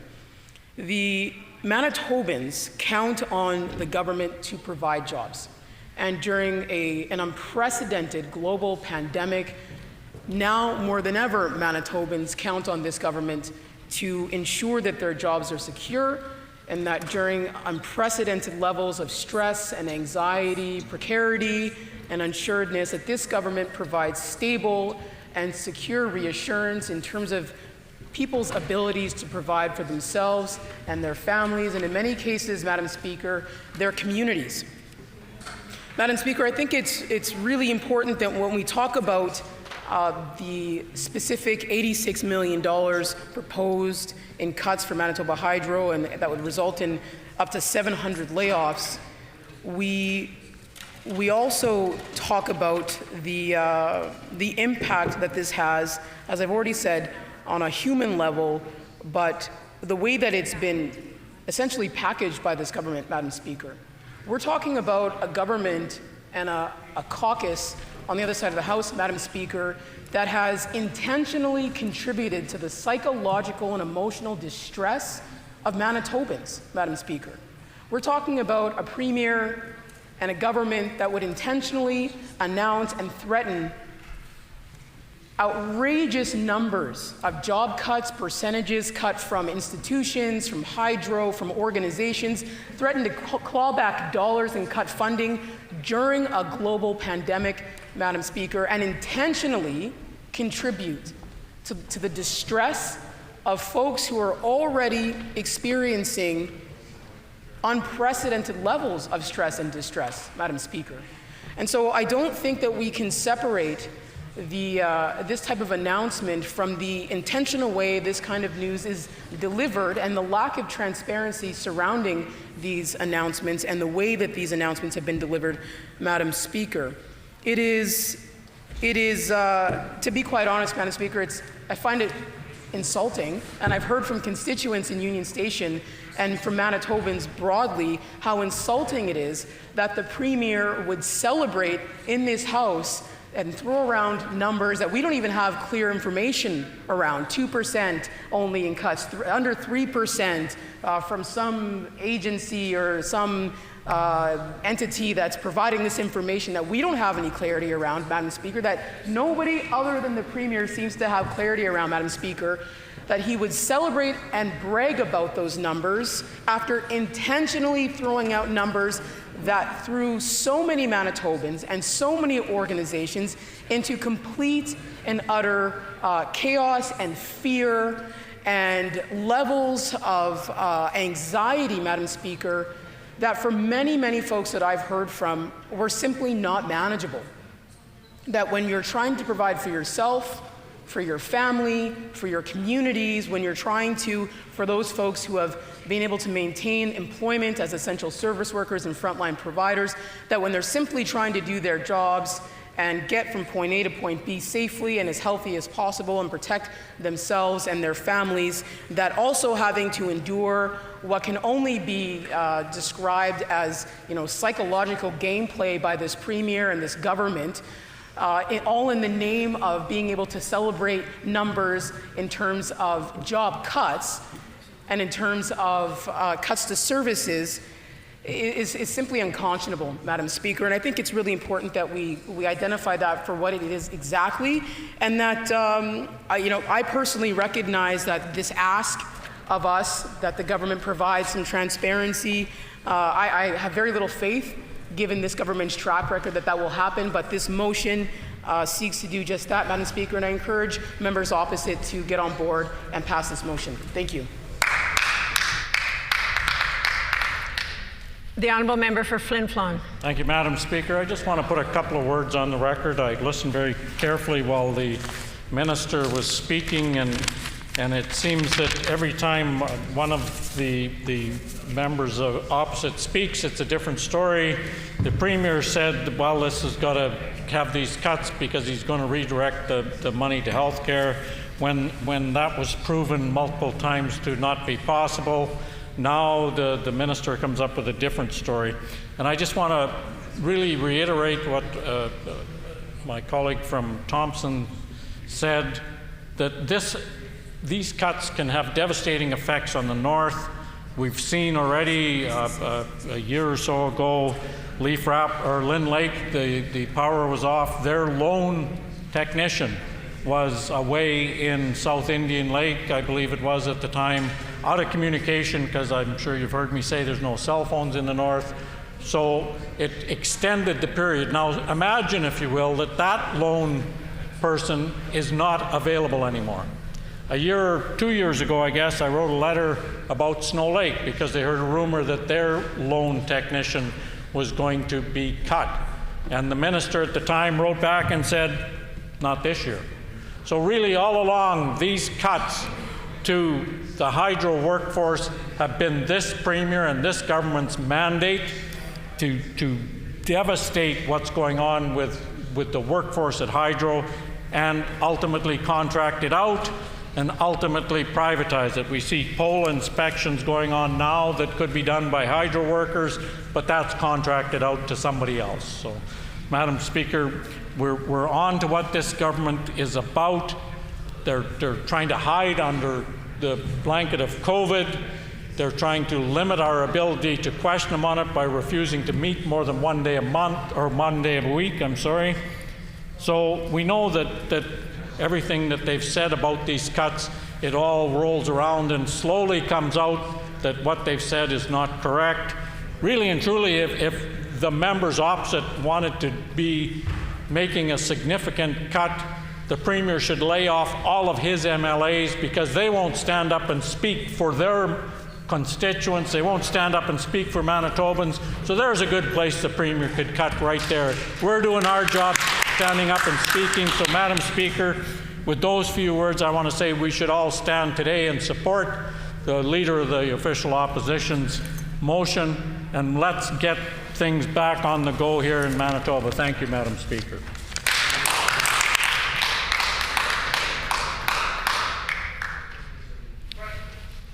Are there any further members wishing to speak and debate? Is the House ready for the question? The question before the House is the Opposition Day motion in the name of the Honourable Leader of the Official Opposition. Do members wish to have the motion read? Yes. I heard a yes, so I will read it. That pursuant to Section 27(1) of the Public Utilities Board Act, The Legislative Assembly of Manitoba requests that the Public Utilities Board immediately hold an extraordinary hearing into the proposed $86 million in cuts from Manitoba Hydro's operations and workforce, including up to 700 layoffs that have been directed by the provincial government, and further requests the provincial government's directive be suspended until the pub's hearing has taken place. Is it the pleasure of the House to adopt the motion? Agreed? I hear a no. All those in favor of the motion, please say yay. Yay. All those opposed, please say nay. Nay. In my opinion, the nays have it. The Honourable Official Opposition House Leader. Which, Madam Speaker, a recorded vote, please. A recorded vote having been called, call in the members.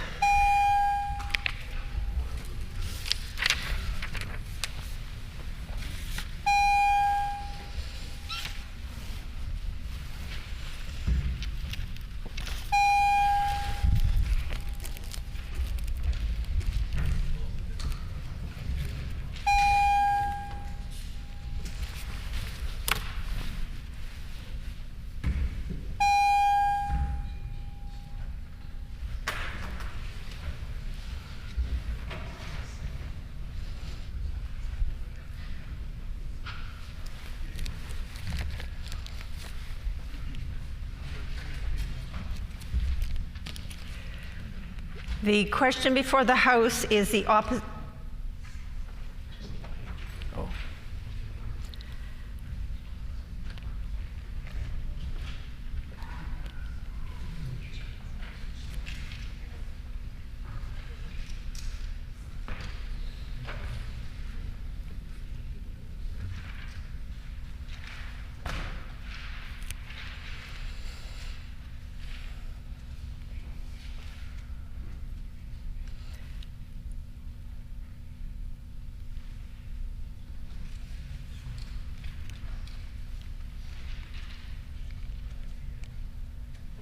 The question before the House is the Opposition Day motion. All those in favor of the motion, please rise. Mr. Canoe? Aye. Ms. Fontaine? Aye. Mr. Weeb? Aye. Mr. Smith? Point Douglas? Aye. Mr. Sala? Aye. Ms. Adams? Aye. Mr. Lamont? Aye. All those opposed to the motion, please rise. Mr. Johnson, Interlake Gimli? Aye. Honorable Mr. Horton? Aye. Mr. Iwasko? Aye. Honorable Mr. Cullen? Aye. Mr. Panook? Aye. Mr. Micklefield? Aye. Mr. Nesbitt? Aye. Mr. Reyes? Aye. Ms. Marley Lecomte? Aye. Mr. Islifson? Aye. Mr. Martin? Aye. Mr. Teitzma? Aye. Well done.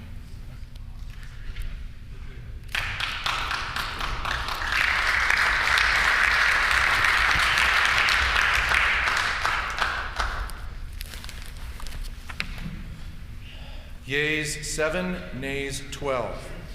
I declare the motion lost.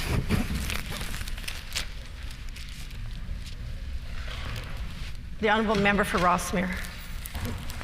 Madam Speaker, could you canvass the House, please, and see if there's leave to call at 5 o'clock? Is there a will of the House to call at 5 o'clock? So agreed. The hour being 5 p.m., this House is adjourned and stands adjourned until 1:30 p.m. on May 27th.